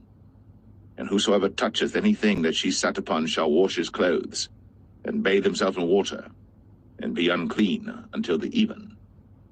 And if it be on her bed, or on anything whereon she sitteth, when he toucheth it, he shall be unclean until the even. And if any man lie with her at all, and her flowers be upon him, he shall be unclean 7 days, and all the bed whereon he lieth shall be unclean.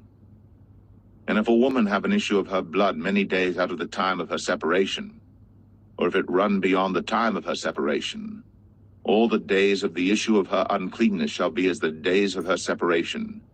She shall be unclean. Every bed whereon she lieth all the days of her issue shall be unto her as the bed of her separation.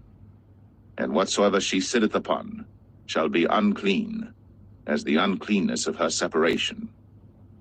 And whosoever toucheth those things shall be unclean, and shall wash his clothes, and bathe himself in water, and be unclean until the even. But if she be cleansed of her issue, then she shall number to herself 7 days, and after that she shall be clean. And on the 8th day she shall take unto her 2 turtles, or 2 young pigeons, and bring them unto the priest, to the door of the tabernacle of the congregation. And the priest shall offer the one for a sin offering, and the other for a burnt offering. And the priest shall make an atonement for her before the Lord for the issue of her uncleanness.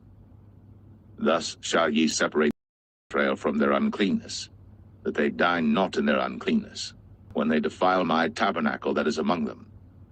This is the law of him that hath an issue, and of him whose seed goeth from him, and is defiled therewith, and of her that is sick of her flowers, and of him that hath an issue, of the man, and of the woman, and of him that lieth with her, that is unclean.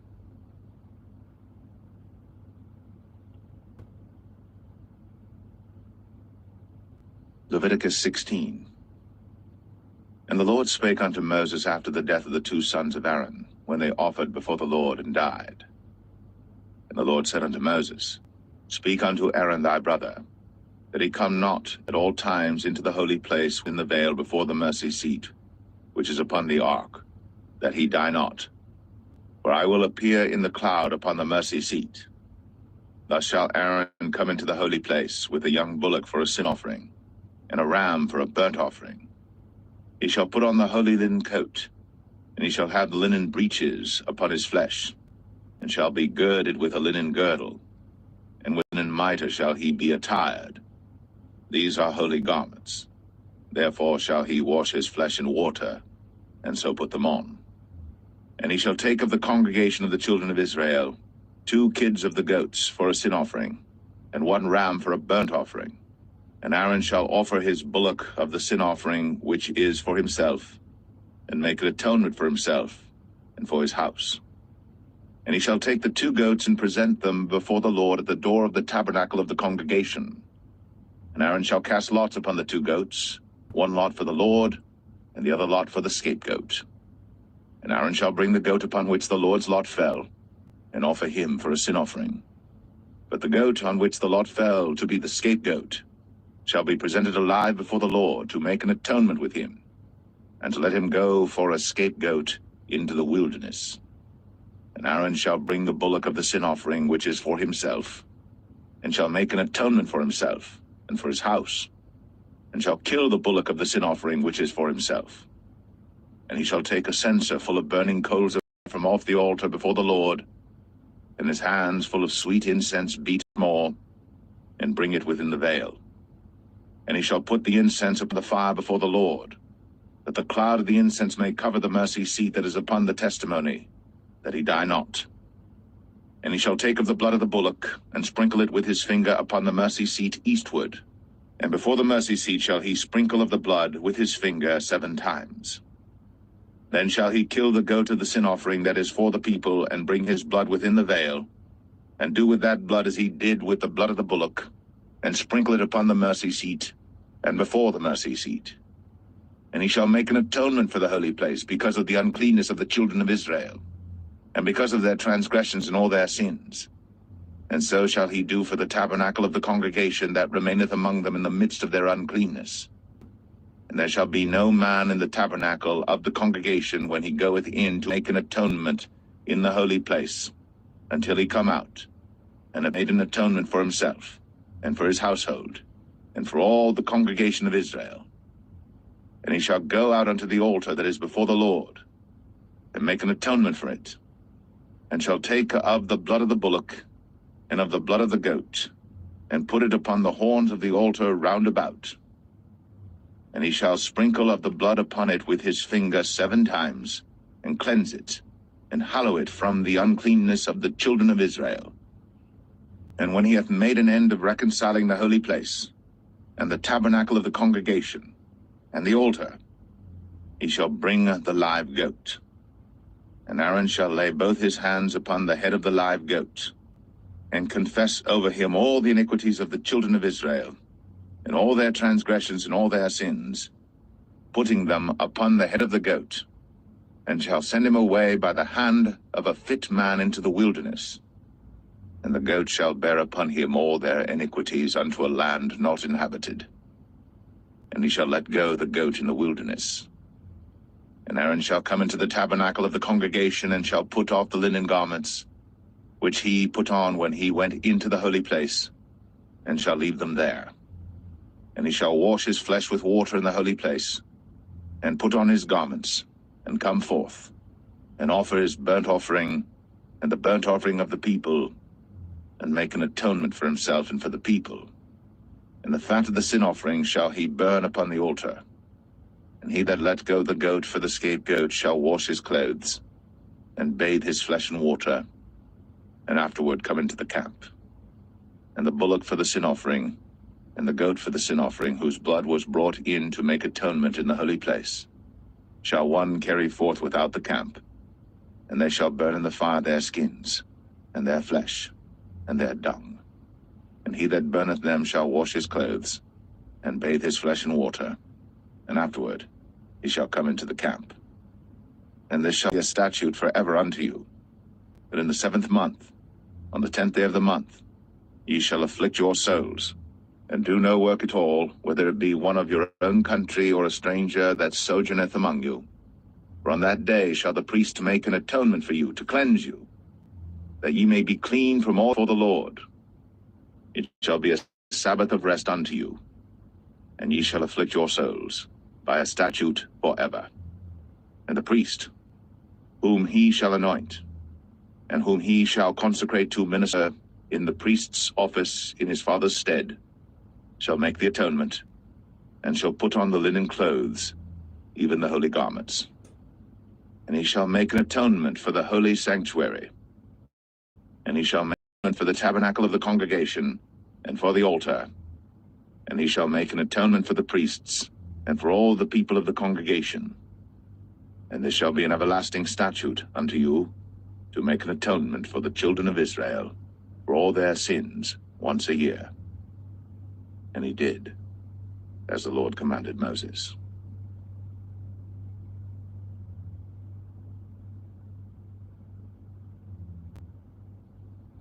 Leviticus 17. And the Lord spake unto Moses, saying, Speak unto Aaron, and unto his sons, and unto all the children of Israel, and say unto them, This is the thing which the Lord hath commanded, saying, What man soever there be of the house of Israel that killeth an ox, or lamb, or goat in the camp, or that killeth it out of the camp, and bringeth it not unto the door of the tabernacle of the congregation to offer an offering unto the Lord before the tabernacle of the Lord, blood shall be imputed unto that man.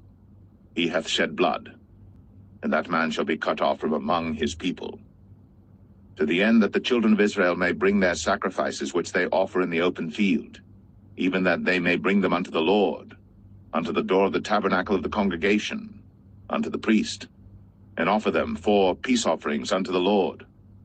And the priest shall sprinkle the blood upon the altar of the Lord at the door of the tabernacle of the congregation, and burn the fat for a sweet savor unto the Lord. And they shall no more offer their sacrifices unto devils, after whom they have gone a-whoring. This shall be a statute forever unto them throughout their generations. And thou shalt say unto them, Whatsoever man there be of the house of Israel, or of the strangers which sojourn among you, that offereth a burnt offering or sacrifice, and bringeth it not unto the door of the tabernacle of the congregation for it unto the Lord, even that man shall be cut off from among his people.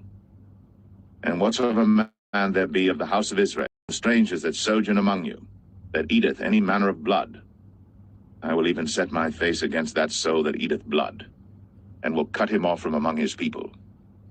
For the life of the flesh is in the blood, and I have given it to you upon the altar to make an atonement for your souls. For it is the blood that maketh an atonement for the soul. Therefore I said unto the children of Israel, No soul of you shall eat blood, neither shall any stranger that sojourneth among you eat blood. And whatsoever man there be of the children of Israel, or of the strangers that sojourn among you, which hunteth and catcheth any beast or fowl that may be eaten, he shall even pour out the blood thereof, and cover it with dust. For it is the life of all flesh, the blood of it is for the life thereof. Therefore I said unto the children of Israel, Ye shall eat the blood of no manner of flesh, for the life of all flesh is the blood thereof. Whosoever eateth it shall be cut off. And every soul that eateth that which died of itself, or that which was torn with beasts, whether it be one of your own country or a stranger, he shall both wash his clothes, and bathe himself in water, and be unclean until the even. Then shall he be clean. But if he wash them not, nor bathe his flesh, then he shall bear his iniquity.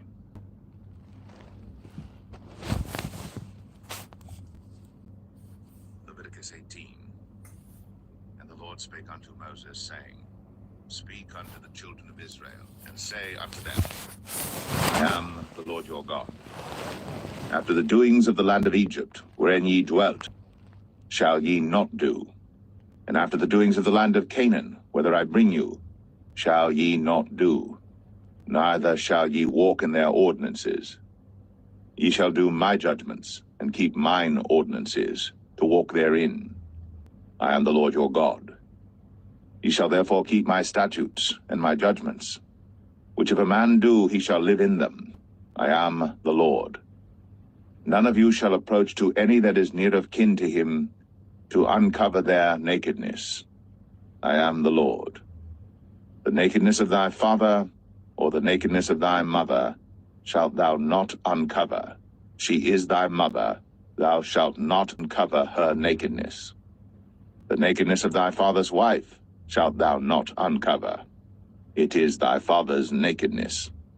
The nakedness of thy sister, the daughter of thy father, or daughter of thy mother, whether home or born abroad, even their nakedness thou shalt not uncover.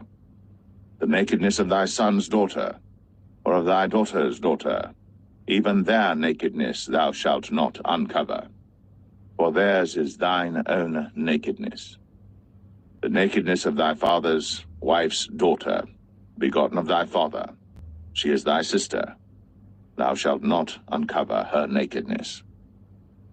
Thou shalt not uncover the nakedness of thy father's sister. She is thy father's near kinswoman. Thou shalt not uncover the nakedness of thy mother's sister, for she is thy mother's near kinswoman. Thou shalt not uncover the nakedness of thy father's brother. Thou shalt not approach to his wife. She is thine aunt. Thou shalt not uncover the nakedness of thy daughter-in-law. She is thy son's wife. Thou shalt not uncover her nakedness. Thou shalt not uncover the nakedness of thy brother's wife. It is thy brother's nakedness. Thou shalt not uncover the nakedness of a woman and her daughter, neither shalt thou take her son's daughter, or her daughter's daughter, to uncover her nakedness, for they are her near kinswoman. It is wickedness. Neither shalt thou take a wife to her sister, to vex her, to uncover her nakedness, beside the other in her lifetime. Also thou shalt not approach unto a woman to uncover her nakedness, as long as she is put apart for her uncleanness. Moreover, thou shalt not lie carnally with thy neighbor's wife, to defile thyself with her. And thou shalt not let any of thy seed pass through the fire to Moloch, neither shalt thou profane the name of thy God. I am the Lord. Thou shalt not lie with mankind as with womankind. It is abomination. Neither shalt thou lie with any beast, to defile thyself therewith. Neither shall any woman stand before a beast to lie down thereto. It is confusion. Defile not ye yourselves in any of these things. For in all these the nations are defiled which I cast out before you, and the land is defiled. Therefore I do visit the iniquity thereof upon it, and the land itself vomiteth out her inhabitants. Ye shall therefore keep my statutes and my judgments, and shall not commit any of these abominations, neither any of your own nation, nor any stranger that sojourneth among you.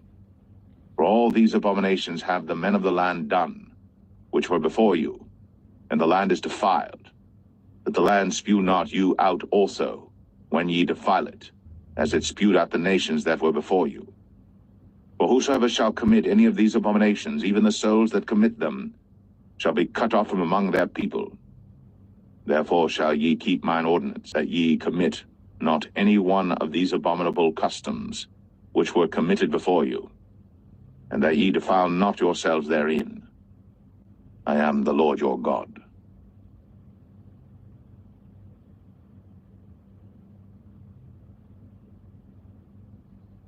Leviticus 19. And the Lord spake unto Moses, saying, Speak unto all the congregation of the children of Israel, and say unto them, Ye shall be holy, for I, the Lord your God, am holy. Ye shall fear every man his mother, and his father, and keep my Sabbaths.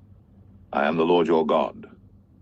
Turn ye not unto idols, nor make to yourselves molten gods. I am the Lord your God. If ye offer a sacrifice of peace offerings unto the Lord, ye shall offer it at your own will.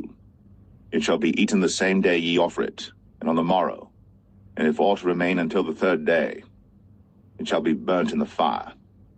And if it be eaten at all on the third day, it is abominable, it shall not be accepted. Therefore every one that eateth it shall bear his iniquity, because he hath profaned the hallowed thing of the Lord, and that so shall be cut off from among his people. And when ye reap the harvest of your land, thou shalt not wholly reap the corners of thy field, neither shalt thou gather the gleanings of thy harvest. And thou shalt not glean thy vineyard, neither shalt thou gather every grape of thy vineyard. Thou shalt leave them for the poor and stranger. I am the Lord your God. Ye shall not steal, neither deal falsely, neither lie one to another. And ye shall not swear by my name falsely, neither shalt thou profane the name of thy God. I am the Lord. Thou shalt not defraud thy neighbor, neither rob him. The wages of him that is hired shall not abide with thee all night until the morning. Thou shalt not curse the deaf, nor put a stumbling block before the blind, but shalt fear thy God. I am the Lord. Ye shall do no unrighteousness in judgment. Thou shalt not respect the person of the poor, nor honor the person of the mighty, but in righteousness shalt thou judge thy neighbor.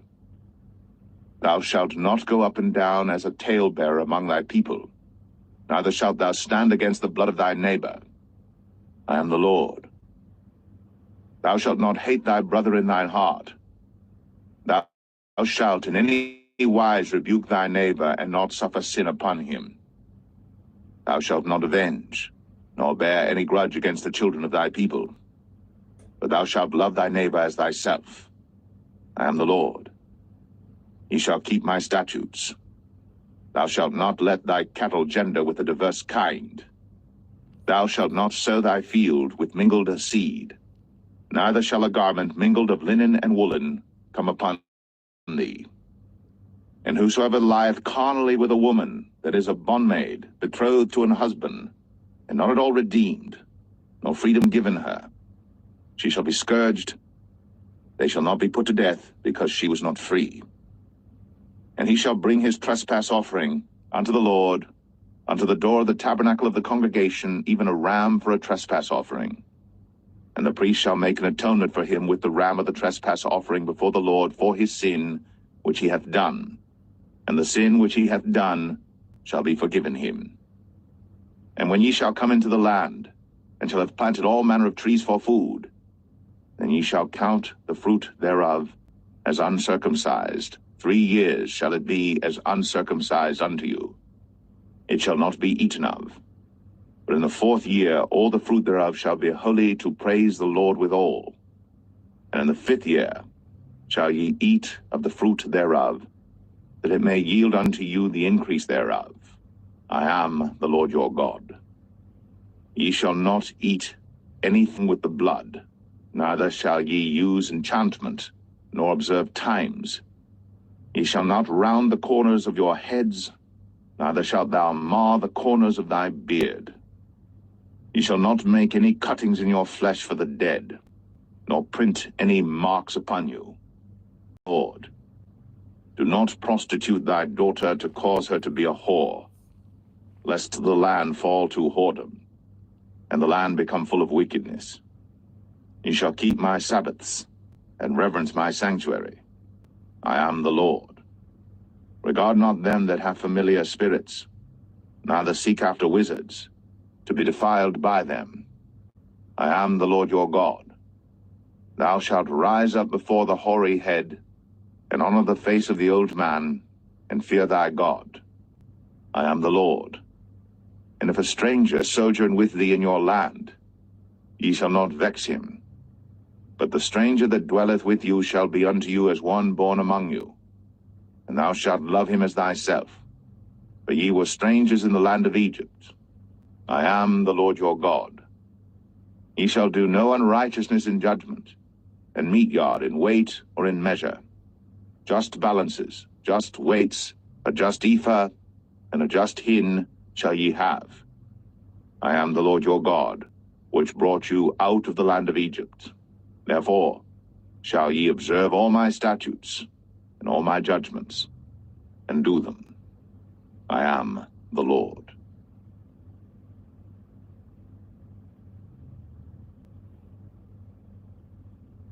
Leviticus 20.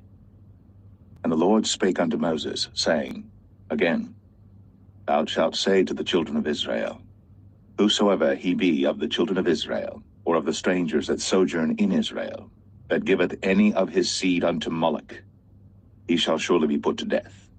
The people of the land shall stone him with stones. And I will set my face against that man, and will cut him off from among his people, because he hath given of his seed unto Moloch, to defile my sanctuary, and to profane my holy name. And if the people of the land do any ways hide their eyes from the man, when he giveth of his seed unto Moloch, and kill him not, then I will set my face against that man, and against his family, and will cut him off, and all that go a-whoring after him, to commit whoredom with Moloch from among their people. And the soul that turneth after such as have familiar spirits, and after wizards, to go a-whoring after them, I will even set my face against that soul, and will cut him off from among his people. Sanctify yourselves, therefore, and be ye holy, for I am the Lord your God. And ye shall keep my statutes, and do them. I am the Lord which sanctify you. For every one that curseth his father or his mother shall be surely put to death. He hath cursed his father or his mother, his blood shall be upon him. And the man that committeth adultery with another man's wife, even he that committeth adultery with his neighbor's wife, the adulterer and the adulteress shall surely be put to death. And the man that lieth with his father's wife hath uncovered his father's nakedness. Both of them shall surely be put to death. Their blood shall be upon them. And if a man lie with his daughter-in-law, both of them shall surely be put to death. They have wrought confusion. Their blood shall be upon them. If a man also lie with mankind, as he lieth with a woman, both of them have committed an abomination. They shall surely be put to death. Their blood shall be upon them. And if a man take a wife and her mother, it is wickedness. They shall be burnt with fire, both he and they, that there be no wickedness among you. And if a man lie with a beast, he shall surely be put to death, and ye shall slay the beast. And if a woman approach unto any beast, and lie down thereto, thou shalt kill the woman and the beast. They shall surely be put to death. Their blood shall be upon them. And if a man shall take his sister, his father's daughter, or his mother's daughter, and see her nakedness, and she see his nakedness, it is a wicked thing, when they shall be cut off in the sight of their people. He hath uncovered his sister's nakedness, he shall bear his iniquity. And if a man shall lie with a woman having her sickness, and shall uncover her nakedness, he hath discovered her fountain, and she hath uncovered the fountain of her blood, and both of them shall be cut off from among their people. And thou shalt not uncover the nakedness of thy mother's sister, nor of thy father's sister, for he uncovereth his near kin. They shall bear their iniquity. And if a man shall lie with his uncle's wife, he hath uncovered his uncle's nakedness. They shall bear their sin. They shall die childless. And if a man shall take his brother's wife, it is an unclean thing. He hath uncovered his brother's nakedness. They shall be childless. Ye shall therefore keep all my statutes and all my judgments, and do them, that the land, whither I bring you to dwell therein, spew you not out. And ye shall not walk in the manners of the nation, which I cast out before you. For they committed all these things, and therefore I abhorred them. But I have said unto you, ye shall inherit their land, and I will give it unto you to possess it, a land that floweth with milk and honey. I am the Lord your God, which have separated you from other people. Ye shall therefore put difference between clean beasts and unclean, and between unclean fowls and clean. And ye shall not make your souls abominable by beast, or by fowl, or by any manner of living thing that creepeth on the ground, which I have separated from you as unclean. And ye shall be holy unto me, for I the Lord am holy, and have severed you from other people, that ye should be mine. A man also, or woman that hath a familiar spirit, or that is a wizard, shall surely be put to death. They shall stone them with stones, their blood shall be upon them.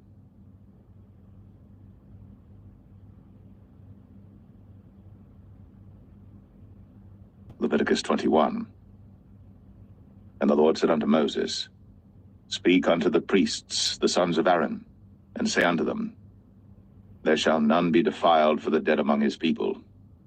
But for his kin that is near unto him, that is, for his mother, and for his father, and for his son, and for his daughter, and for his brother, and for his sister a virgin, that is nigh unto him, which hath had no husband, for her may he be defiled. But he shall not defile himself, being a chief man among his people, to profane himself. They shall not make baldness upon their head, neither shall they shave off the corner of their beard, nor make any cuttings in their flesh.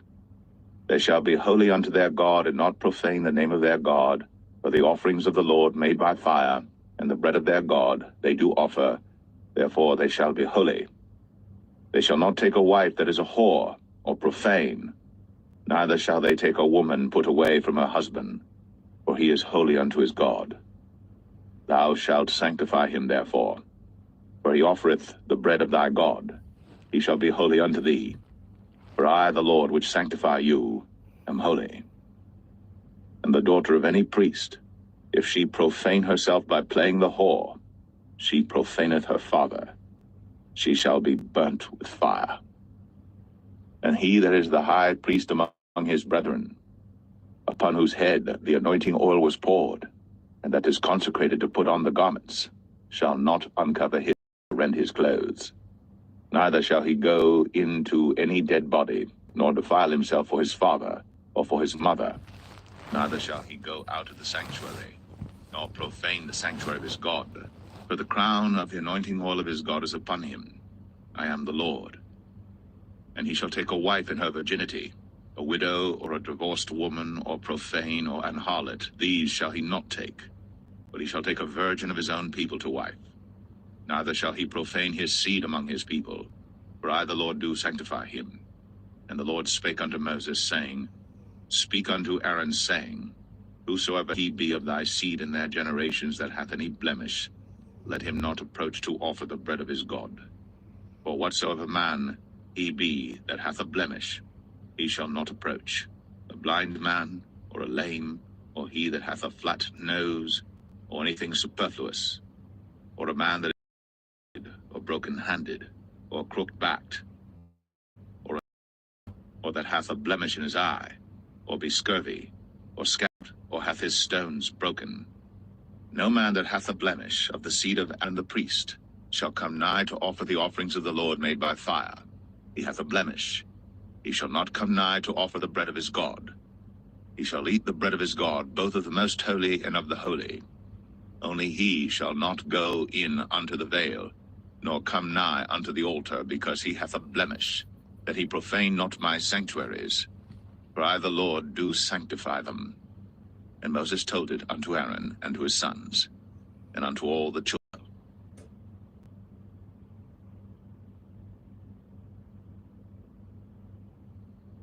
Leviticus 22. And the Lord spake unto Moses, saying, Speak unto Aaron and to his sons, that they separate themselves from the holy things of the children of Israel, and that they profane not my holy name in those things which they hallow unto me. I am the Lord. Say unto them, Whosoever he be of all your seed among your generations, that goeth unto the holy things, which the children of Israel hallow unto the Lord, having his uncleanness upon him, that soul shall be cut off from my presence. I am the Lord. What man soever of the seed of Aaron is a leper, or hath a running issue, he shall not eat of the holy things until he be clean. And whoso toucheth anything that is unclean by the dead, or a man whose seed goeth from him, or whoso toucheth any creeping thing, whereby he may be made unclean, or a man of whom he may take uncleanness, whatsoever uncleanness he hath, The soul which hath touched any such shall be unclean until even, and shall not eat of the holy things unless he wash his flesh with water. And when the sun is down, he shall be clean, and shall afterward eat of the holy things, because it is his food. That which dieth of itself, or is torn with beasts, he shall not eat to defile himself therewith. I am the Lord. They shall therefore keep mine ordinance, lest they bear sin for it, and die therefore if they profane it. I, the Lord, do sanctify them. There shall no stranger eat of the holy thing. A sojourner of the priest, or an hired servant, shall not eat of the holy thing. But if the priest buy any soul with his money, he shall eat of it. And he that is born in his house, they shall eat of his meat. If the priest's daughter also be married unto a stranger, she may not eat of an offering of the holy things. But if the priest's daughter be a widow or divorced, and have no child, and is returned unto her father's house, as in her youth, she shall eat of her father's meat, but there shall no stranger eat thereof. And if a man eat of the holy thing unwittingly, then he shall put the fifth part thereof unto it, and shall give it unto the priest with the holy thing. And they shall not profane the holy things of the children of Israel, which they offer unto the Lord, or suffer them to bear the iniquity of trespass, when they eat their holy things. For I, the Lord, do sanctify them. And the Lord spake unto Moses, saying, Speak unto Aaron, and to his sons, and unto all the children of Israel, and say unto them, Whatsoever he be of the house of Israel, or of the strangers in Israel, that will offer his oblation for all his vows, and for all his freewill offerings, which they will offer unto the Lord for a burnt offering, ye shall offer at your own will a male without blemish, of the beeves, of the sheep, or of the goats. But whatsoever hath a blemish, that shall ye not offer, for it shall not be acceptable for you. And whosoever offereth a sacrifice of peace offerings unto the Lord to accomplish his vow, or a freewill offering in beeves or sheep, it shall be perfect to be accepted. There shall be no blemish therein. Blind, or broken, or maimed, or having a wen, or scurvy, or scabbed, ye shall not offer the Lord, nor make an offering by fire of them upon the altar unto the Lord, either a bullock, or a lamb that hath anything superfluous or lacking in his parts, that mayest thou offer for a freewill offering, but for a vow it shall not be accepted. Ye shall not offer unto the Lord that which is bruised, or crushed, or broken, or cut. Neither shall ye make any offering thereof in your land. Neither from a stranger's hand shall ye offer the bread of your God of any of these, because their corruption is in them, and blemishes be in them. They shall not be accepted for you.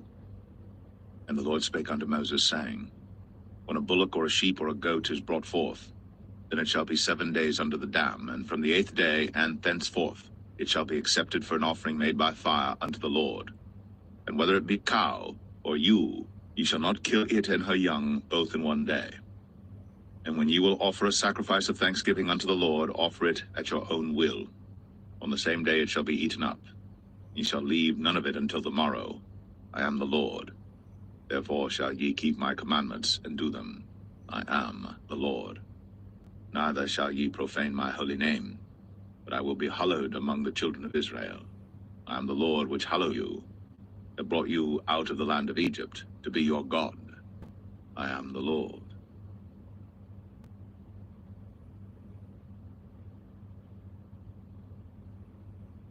Leviticus 23. And the Lord spake unto Moses, saying, Speak unto the children of Israel, and say unto them, concerning the feasts of the Lord, which ye shall proclaim to be holy convocations, even these are my feasts. 6 days shall work be done, but the 7th day is the Sabbath of rest, and holy convocation. Ye shall do no work therein. It is the Sabbath of the Lord in all your dwellings. These are the feasts of the Lord, even holy convocations, which ye shall proclaim in their seasons. In the 14th day of the 1st month at even is the Lord's Passover, and on the 15th day of the same month is the feast of unleavened bread unto the Lord. 7 days ye must eat unleavened bread.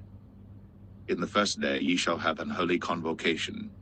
Ye shall do no servile work therein, but ye shall offer an offering made by fire unto the Lord 7 days. In the 7th day is an holy convocation. Ye shall do no servile work therein. And the Lord spake unto Moses, saying, Speak unto the children of Israel, and say unto them, When ye be come into the land which I give unto you, and shall reap the harvest thereof, then ye shall bring a sheaf of the first fruits of your harvest unto the priest. And he shall wave the sheaf before the Lord, to be accepted for you. On the morrow after the Sabbath the priest shall wave it. And ye shall offer that day, when ye wave the sheaf, an he-lamb without blemish of the first year for a burnt offering unto the Lord. And the meat offering thereof shall be 2/10 deals of fine flour mingled with oil, an offering made by fire unto the Lord for a sweet savor. And the drink offering thereof shall be of wine, the 4th part of an hin.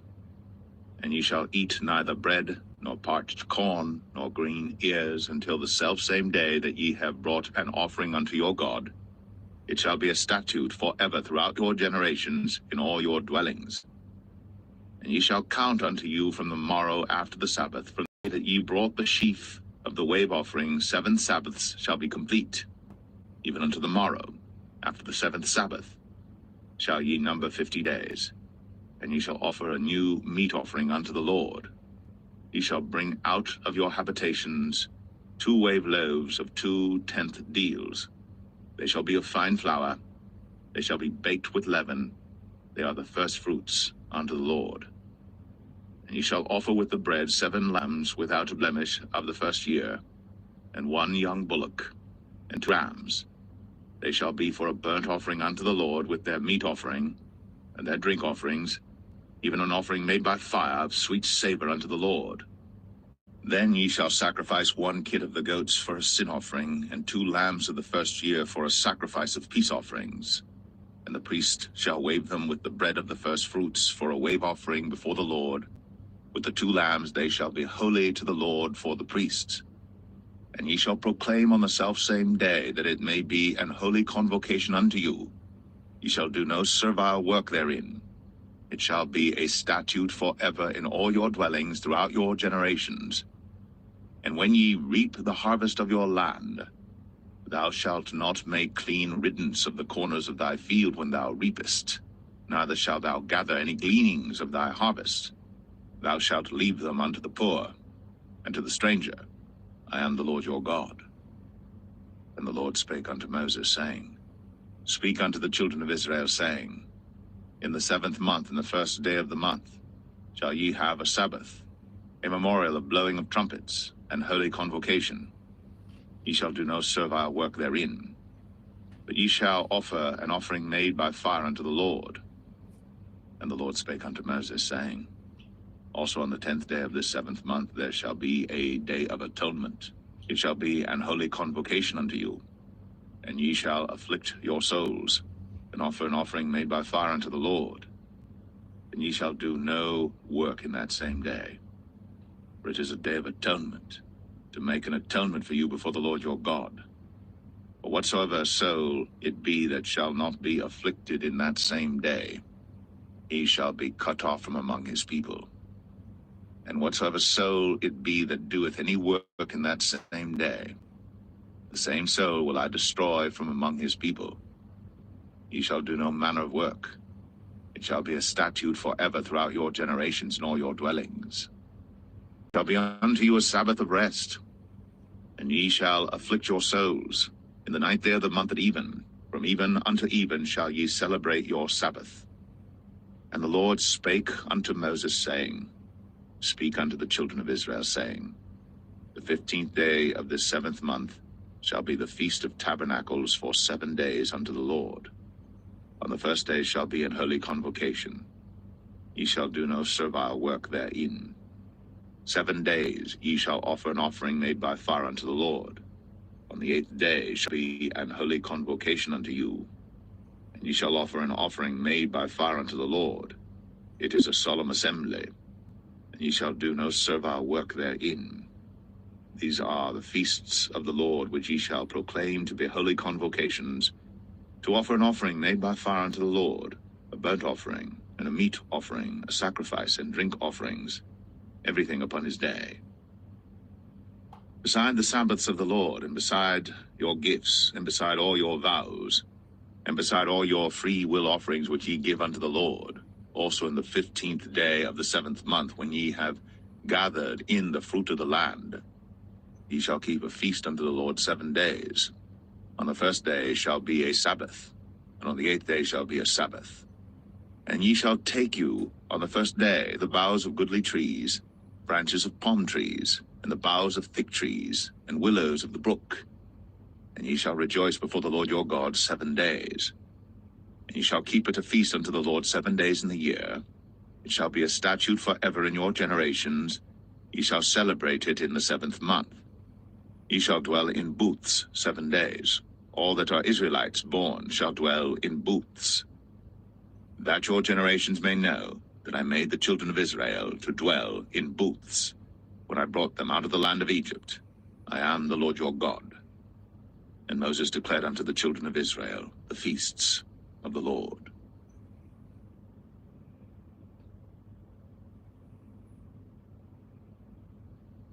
Leviticus 24. And the Lord spake unto Moses, saying, Command the children of Israel, that they bring unto thee pure oil olive beaten for the light, to cause the lamps to burn continually. Without the veil of the testimony, in the tabernacle of the congregation, shall Aaron order it from the evening unto the morning before the Lord continually. It shall be a statute forever in your generations. He shall order the lamps upon the pure candlestick before the Lord continually. And thou shalt take fine flour, and bake 12 cakes thereof. 2 tenth deals shall be in 1 cake. And thou shalt set them in 2 rows, 6 in a row, upon the pure table before the Lord.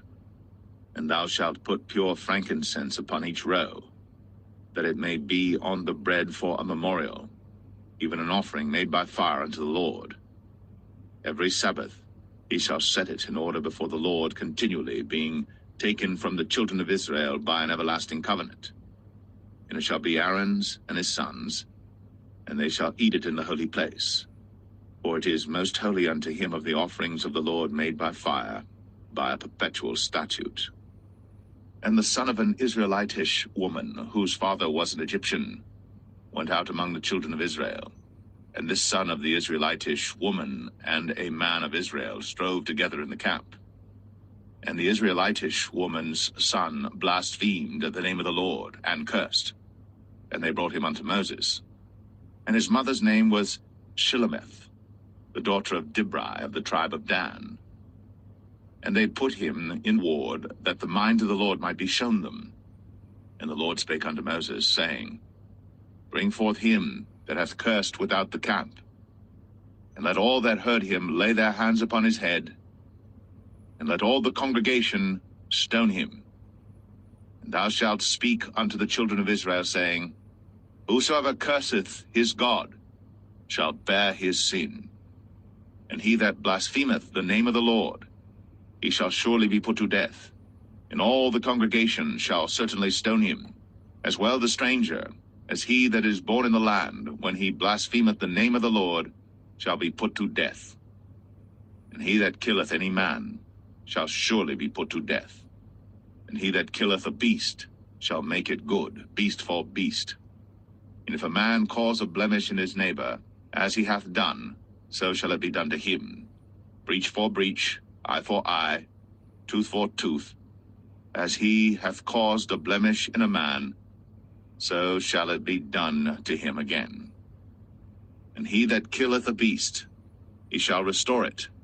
And he that killeth a man, he shall be put to death. He shall have one manner of law, as well for the stranger as for one of your own country. For I am the Lord your God. And Moses spake to the children of Israel, that they should bring forth him that had cursed out of the camp, and stone him with stones. And the children of Israel did as the Lord commanded Moses.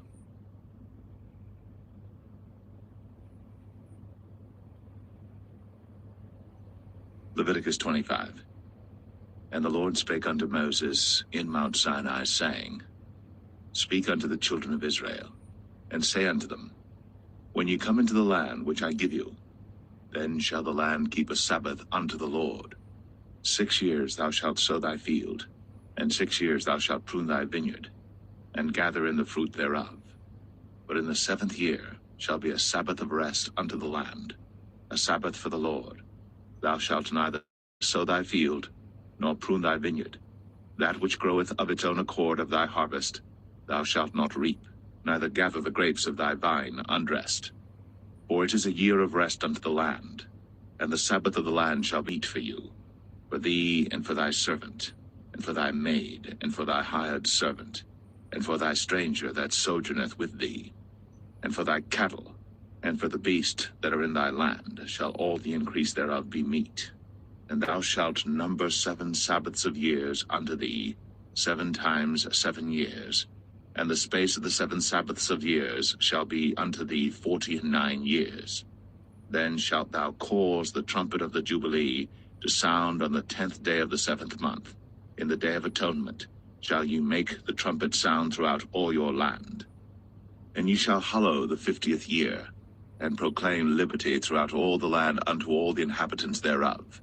It shall be a jubilee unto you, and ye shall return every man unto his possession, and ye shall return every man unto his family. A jubilee shall that 50th year be unto you. Ye shall not sow, neither reap that which groweth of itself in it, nor gather the grapes in it of thy vine undressed. For it is the jubilee. It shall be holy unto you. Ye shall eat the increase thereof out of the field. In the year of this jubilee ye shall return every man unto his possession. And if thou sell aught unto thy neighbor, or buyest aught of thy neighbor's hand, ye shall not oppress one another. According to the number of years after the jubilee, thou shalt buy of thy neighbor, and according unto the number of years of the fruits he shall sell unto thee. According to the multitude of years, thou shalt increase the price thereof, and according to the fewness of years, thou shalt diminish the price of it, or according to the number of the years of the fruits doth he sell unto thee. Ye shall not therefore oppress one another, but thou shalt fear thy God, for I am the Lord your God. Wherefore ye shall do my statutes, and keep my judgments, and do them. And ye shall dwell in the land in safety, and the land shall yield her fruit, and ye shall eat your fill, and dwell therein in safety. And if ye shall say, What shall we eat the 7th year? Behold, we shall not sow, nor gather in our increase. Then I will command my blessing upon you in the 6th year, and it shall bring forth fruit for 3 years. And ye shall sow the 8th year, and eat yet of old fruit until the 9th year. Until her fruit come in, ye shall eat of the old store. The land shall not be sold forever, for the land is mine, for ye are strangers and sojourners with me. And in all the land of your possession ye shall grant a redemption for the land. If thy brother be waxen poor, and hath sold away some of his possession, and if any of his kin come to redeem it, then shall he redeem that which his brother sold. And if the man have none to redeem it, and himself be able to redeem it, then let him count the years of the sale thereof, and restore the overplus unto the man to whom he sold it, that he may return unto his possession. But if he be not able to restore it to him, then that which is sold shall remain in the hand of him that hath bought it until the year of Jubilee. And in the Jubilee go out, and he shall return unto his possession. And if a man sell a dwelling house in a walled city, then he may redeem it within a whole year after it is sold. Within a full year may he redeem it. And if it be not redeemed within the space of a full year, then the house that is in the walled city shall be established forever to him that bought it throughout his generations. It shall not go out in the Jubilee. But the houses of the villages which have no wall round about them shall be counted as the fields of the country. They may be redeemed, and they shall go out in the Jubilee. Notwithstanding the cities of the Levites, and the houses of the cities of their possession, may the Levites redeem at any time. And if a man purchase of the Levites, then the house that was sold, and the city of his possession, shall go out in the year of Jubilee, for the houses of the cities of the Levites are their possession among the children of Israel.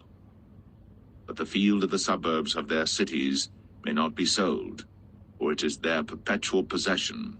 And if thy brother be waxen poor, and fallen in decay with thee, then thou shalt relieve him, yea, though he be a stranger or a sojourner, that he may live with thee.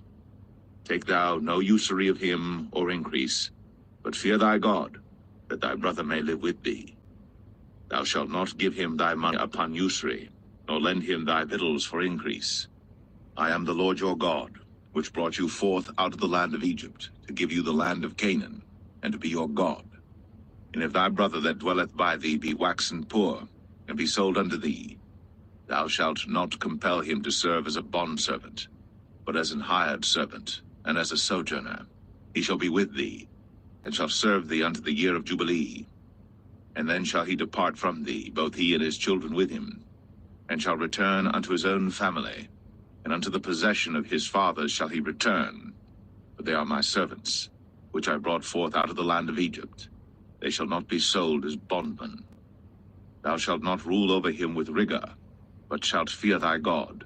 Both thy bondmen and thy bondmaids, which thou shalt have, shall be of the heathen that are round about you. Of them shall ye buy bondmen and bondmaids. Moreover, of the children of the strangers that do sojourn among you, of them shall ye buy, and of their families that are with you, which they begat in your land, and they shall be your possession. And ye shall take them as an inheritance for your children after you, to inherit them for a possession. They shall be your bondmen forever. But over your brethren, the children of Israel, ye shall not rule one over another with rigor.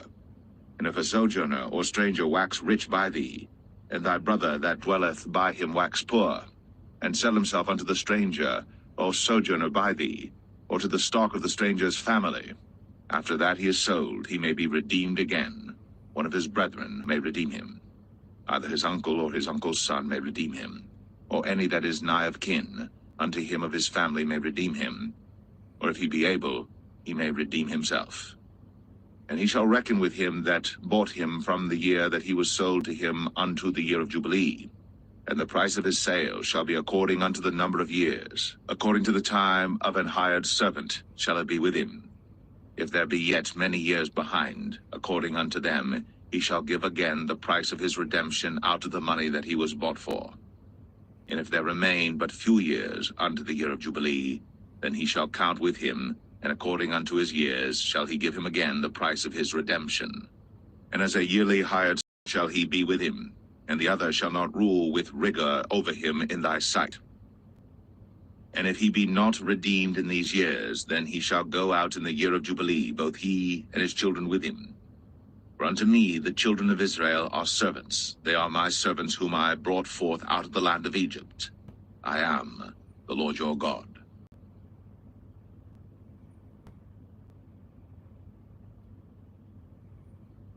Leviticus 26. Ye shall make you no idols nor graven image, neither rear you up a standing image, neither shall ye set up any image of stone in your land, to bow down unto it, for I am the Lord your God. Ye shall keep my Sabbaths, and reverence my sanctuary. I am the Lord. If ye walk in my statutes, and keep my commandments, and do them, then I will give you rain in due season, and the land shall yield her increase, and the trees of the field shall yield their fruit, and your threshing shall reach unto the vintage, and the vintage shall reach unto the sowing time. And ye shall eat your bread to the full, and dwell in your land safely. And I will give peace in the land, and ye shall lie down, and none shall make you afraid. And I will rid evil beasts out of the land, neither shall the sword go through your land. And ye shall chase your enemies, and they shall fall before you by the sword. And 5 of you shall chase 100, and 100 of you shall put 10,000 to flight, and your enemies shall fall before you by the sword. For I will have respect unto you, and make you fruitful, and multiply you, and establish my covenant with you. And ye shall eat old store, and bring forth the old because of the new. And I will set my tabernacle among you, and my soul shall not abhor you. And I will walk among you, and will be your God, and ye shall be my people. I am the Lord your God, which brought you forth out of the land of Egypt, that ye should not be their bondmen. And I have broken the bands of your yoke, and made you go upright. But if ye will not hearken unto me, and will not do all these commandments, And if ye shall despise my statutes, or if your soul abhor my judgments, so that ye will not do all my commandments, but that ye break my covenant, I also will do this unto you. I will even appoint over you terror, consumption, and the burning ague, that shall consume the eyes, and cause sorrow of heart. And ye shall sow your seed in vain, for your enemies shall eat it. And I will set my face against you, and ye shall be slain before your enemies. They that hate you shall reign over you, and ye shall flee when none pursueth you. And if ye will not yet for all this hearken unto me, then I will punish you 7 times more for your sins. And I will break the pride of your power, and I will make your heaven as iron, and your earth as brass, and your strength shall be spent in vain. For your land shall not yield her increase, neither yield their fruits. And if ye walk contrary unto me, and will not hearken unto me, I will bring 7 times more plagues upon you according to your sins. I will also send wild beasts among you, which shall rob you of your children and destroy your cattle and make you few in number, and your highways shall be desolate. And if ye will not be reformed by me by these things, but will walk contrary unto me, then will I also walk contrary unto you, and will punish you yet 7 times for your sins. And I will bring a sword upon you, that shall avenge the quarrel of my covenant. And when ye are gathered together within your cities, I will send the pestilence among you, and ye shall be delivered into the hand of the enemy. And when I have broken the staff of your bread, 10 women shall bake your bread in one oven, and they shall deliver you your bread again by weight, and ye shall eat and not be satisfied.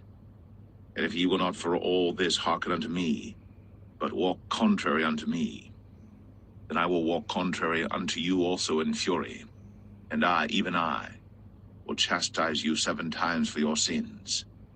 And ye shall eat the flesh of your sons, and the flesh of your daughters shall ye eat. And I will destroy your high places, and cut down your images, and cast your carcasses upon the carcasses of your idols. And my soul shall abhor you. And I will make your cities waste, and bring your sanctuaries unto desolation. And I will not smell the savor of your sweet odors. And I will bring the land into desolation, and your enemies which dwell therein shall be astonished at it. And I will scatter you among the heathen, and will draw out a sword after you. And your land shall be desolate, and your cities waste. Then shall the land enjoy her Sabbaths, as long as it lieth desolate, and ye be in your enemy's land. Even then shall the land rest, and enjoy her Sabbaths.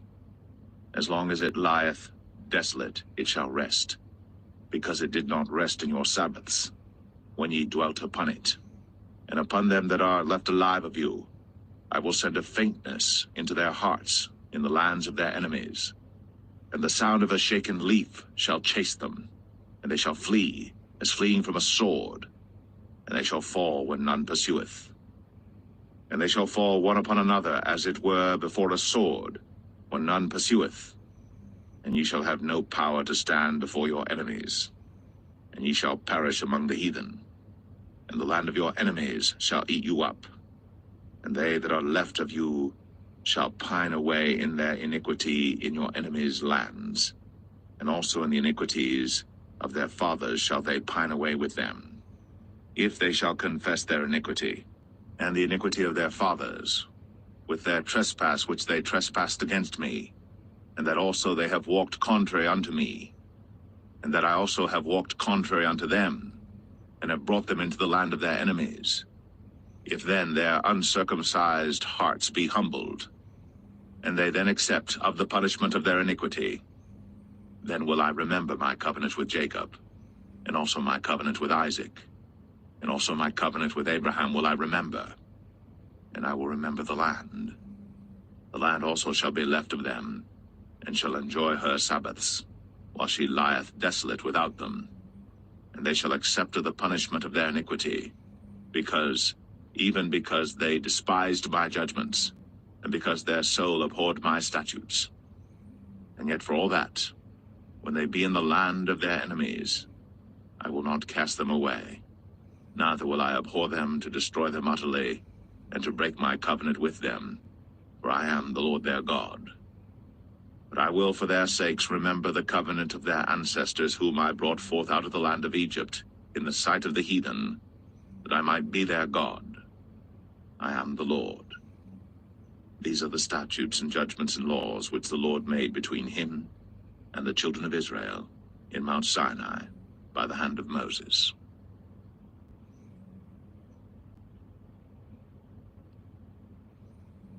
Leviticus 27.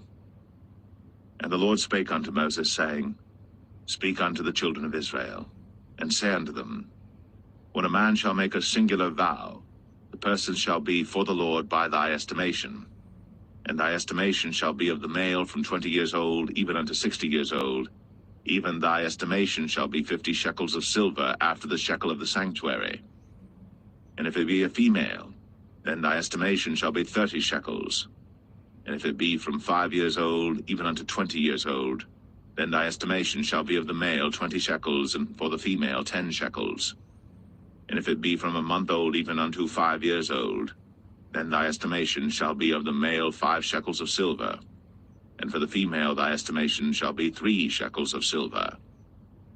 And if it be from 60 years old and above, if it be a male, then thy estimation shall be 15 shekels, and for the female 10 shekels. But if he be poorer than thy estimation, then he shall present himself before the priest, and the priest shall value him, according to his ability that vowed shall the priest value him. And if it be a beast, whereof men bring an offering unto the Lord, all that any man giveth of such unto the Lord shall be holy. He shall not alter it, nor change it, a good for a bad, or a bad for a good. And if he shall at all change beast for beast, then it and the exchange thereof shall be holy. And if it be any unclean beast, of which they do not offer a sacrifice unto the Lord, then he shall present the beast before the priest. And the priest shall value it, whether it be good or bad. As thou valuest it, who art the priest, so shall it be. But if he will at all redeem it, then he shall add a 5th part thereof unto thy estimation. And when a man shall sanctify his house to be holy unto the Lord, then the priest shall estimate it, whether it be good or bad. As the priest shall estimate it, so shall it stand. And if he that sanctified it will redeem his house, then he shall add the 5th part of the money of thy estimation unto it, and it shall be his. And if a man shall sanctify unto the Lord some part of a field of his possession, then thy estimation shall be according to the seed thereof. An homer of barley seed shall be valued at 50 shekels of silver. If he sanctify his field from the year of Jubilee according to thy estimation, it shall stand. But if he sanctify his field after the Jubilee, then the priest shall reckon unto him the money according to the years that remain, even unto the year of the Jubilee, and it shall be abated from thy estimation. And if he that sanctified the field will in any wise redeem it, then he shall add the 5th part of the money of thy estimation unto it, and it shall be assured to him. And if he will not redeem the field, or if he have sold the field to another man, it shall not be redeemed any more. But the field, when it goeth out in the Jubilee, shall be holy unto the Lord, as a field devoted. The possession thereof shall be the priest's. And if a man sanctify unto the Lord a field which he hath bought, which is not of the fields of his possession, then the priest shall reckon unto him the worth of thy estimation, even unto the year of the Jubilee, and he shall give thine estimation in that day as a holy thing unto the Lord. In the year of the Jubilee, the field shall return unto him of whom it was bought, even to him to whom the possession of the land did belong. And all thy estimation shall be according to the shekel of the sanctuary. 20 gerahs shall be the shekel. Only the firstling of the beasts, which should be the Lord's firstling, no man shall sanctify it. Whether it be ox or sheep, it is the Lord's. And if it be of an unclean beast, then he shall redeem it according to thine estimation, and shall add a 5th part of it thereto. Or if it be not redeemed, then it shall be sold according to thy estimation. Notwithstanding no devoted thing, that a man shall devote unto the Lord of all that he hath, both of man and beast, and of the field of his possession, shall be sold or redeemed. Every devoted thing is most holy unto the Lord. None devoted, which shall be devoted of men, shall be redeemed, but shall surely be put to death. And all the tithe of the land, whether of the seed of the land or of the fruit of the tree, is the Lord's. It is holy unto the Lord. And if a man will at all redeem aught of his tithes, he shall add thereto the fifth part thereof. And concerning the tithe of the herd or of the flock, even of whatsoever passeth under the rod, the 10th shall be holy unto the Lord. He shall not search whether it be good or bad, neither shall he change it. And if he change it at all, then both it and the change thereof shall be holy. It shall not be redeemed. These are the commandments which the Lord commanded Moses for the children of Israel in Mount Sinai.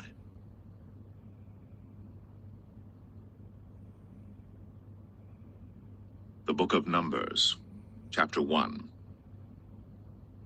And the Lord spake unto Moses in the wilderness of Sinai, in the tabernacle of the congregation, on the first day of the 2nd month, in the 2nd year after they were come out of the land of Egypt, saying, Take ye the sum of all the congregation of the children of Israel, after their families, by the house of their fathers, with the number of their names, every male by their polls.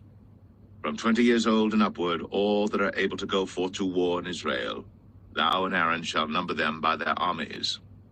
And with you there shall be a man of every tribe, every one head of the house of his fathers. And these are the names of the men that shall stand with you. Of the tribe of Reuben, Elizur the son of Shedeur; of Simeon, Shelumiel the son of Zurishaddai; of Judah, Nahshon the son of Amminadab; of Issachar, Nathanael the son of Zuar; of Zebulun, Eliab the son of Helon; of the children of Joseph; of Ephraim, Elishama the son of Ammihud; of Manasseh, Gamaliel the son of Pedazur; of Benjamin, Abidan the son of Gideoni; of Dan, Ahiezer the son of Ammishaddai; of Asher, Pagiel the son of Ochran; of Gad, Eliasaph the son of Duel; of Naphtali, Ahira the son of Enan. These were the renowned of the congregation, princes of the tribes of their fathers, heads of thousands in Israel. And Moses and Aaron took these men, which are expressed by their names, and they assembled all the congregation together on the first day of the 2nd month. And they declared their pedigrees after their families by the house of their fathers according to the number of the names, from 20 years old and upward by their polls. As the Lord commanded Moses, so he numbered them in the wilderness of Sinai.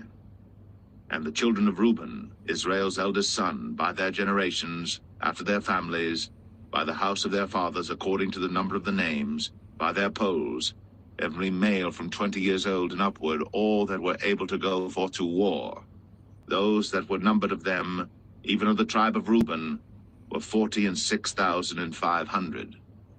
Of the children of Simeon by their generations, after their families, by the house of their fathers, those that were numbered of them, according to the number of the names, by their polls, every male from 20 years old and upward, all that were able to go forth to war. Those that were numbered of them, even of the tribe of Simeon, were 59,300. Of the children of Gad, by their generations, after their families, by the house of their fathers, according to the number of the names, from 20 years old and upward, all that were able to go forth to war. Those that were numbered of them, even of the tribe of Gad, were 45,650. Of the children of Judah, by their generations, after their families, by the house of their fathers, according to the number of the names, from 20 years old and upward, all that were able to go forth to war. Those that were numbered of them, even of the tribe of Judah, were 314,600. Of the children of Issachar, by their generations, after their families, by the house of their fathers, according to the number of the names, from 20 years old and upward, all that were able to go forth to war. Those that were numbered of them, even of the tribe of Issachar, were 54,400. Of the children of Zebulun, after their families, by the house of their fathers, according to the number of the names, from 20 years old and upward, all that were able to go forth to war. Those that were numbered of them, even of the tribe of Zebulun, were 57,400. Of the children of Joseph, namely of the children of Ephraim, by their generations, after their families, by the house of their fathers, according to the number of the names, from 20 years old and upward, all that were able to go forth to war. Those that were numbered of them, even of the tribe of Ephraim, were 40,500. Of the children of Manasseh, by their generations, after their families, by the house of their fathers, according to the number of the names, from 20 years old and upward, all that were able to go forth to war. Those that were numbered of them, even of the tribe of Manasseh, were 32,200. Of the children of Benjamin, by their generations, after their families, by the house of their fathers, according to the number of the names, from 20 years old and upward, all that were able to go forth to war. Those that were numbered of them, even of the tribe of Benjamin, were 35,400. Of the children of Dan, by their generations after their families, by the house of their fathers, according to the number of the names, from 20 years old and upward, all that were able to go forth to war. Those that were numbered of them, even of the tribe of Dan, were 62,700. Of the children of Asher, by their generations after their families, by the house of their fathers, according to the number of the names, from 20 years old and upward, all that were able to go forth to war. Those that were numbered of them, even of the tribe of Asher, were 41,500. Of the children of Naphtali, throughout their generations after their families, by the house of their fathers, according to the number of the names, from 20 years old and upward, all that were able to go forth to war. Those that were numbered of them, even of the tribe of Naphtali, were 53,400. These are those that were numbered, which Moses and Aaron numbered. And the princes of Israel, being 12 men, each one was for the house of his fathers. So were all those that were numbered of the children of Israel, by the house of their fathers, from 20 years old and upward, all that were able to go forth to war in Israel. Even all they that were numbered were 600,000 and 3,550. But the Levites after the tribe of their fathers were not numbered among them. For the Lord had spoken unto Moses, saying, Only thou shalt not number the tribe of Levi, neither take the sum of them among the children of Israel. But thou shalt appoint the Levites over the tabernacle of testimony, and over all the vessels thereof, and over all things that belong to it. They shall bear the tabernacle, and all the vessels thereof, and they shall minister unto it, and shall encamp round about the tabernacle. And when the tabernacle setteth forward, the Levites shall take it down. And when the tabernacle is to be pitched, the Levites shall set it up, and the stranger that cometh nigh shall be put to death. And the children of Israel shall pitch their tents, every man by his own camp, and every man by his own standard throughout their hosts. But the Levites shall pitch round about the tabernacle of testimony, that there be no wrath upon the congregation of the children of Israel. And the Levites shall keep the charge of the tabernacle of testimony. And the children of Israel did, according to all that the Lord commanded Moses. So did they.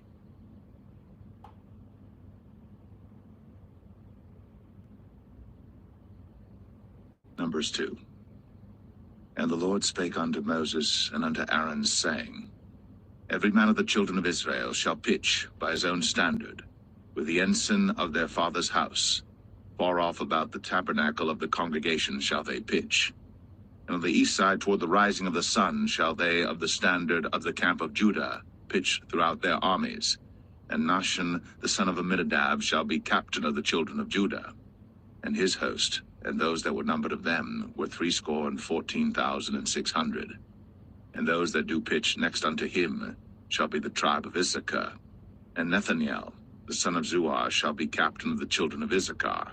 And his host, and those that were numbered thereof, were 54,400. Then the tribe of Zebulun, and Eliab, the son of Helon, shall be captain of the children of Zebulun. And his host, and those that were numbered thereof, were 57,400. All that were numbered in the camp of Judah were 100,000 and 80,000 and 6,400 throughout their armies. These shall first set forth. On the south side shall be the standard of the camp of Reuben, according to their armies, and the captain of the children of Reuben shall be Elisur, the son of Shedeur, and his host, and those that were numbered thereof, were 46,500. And those which pitched by him shall be the tribe of Simeon.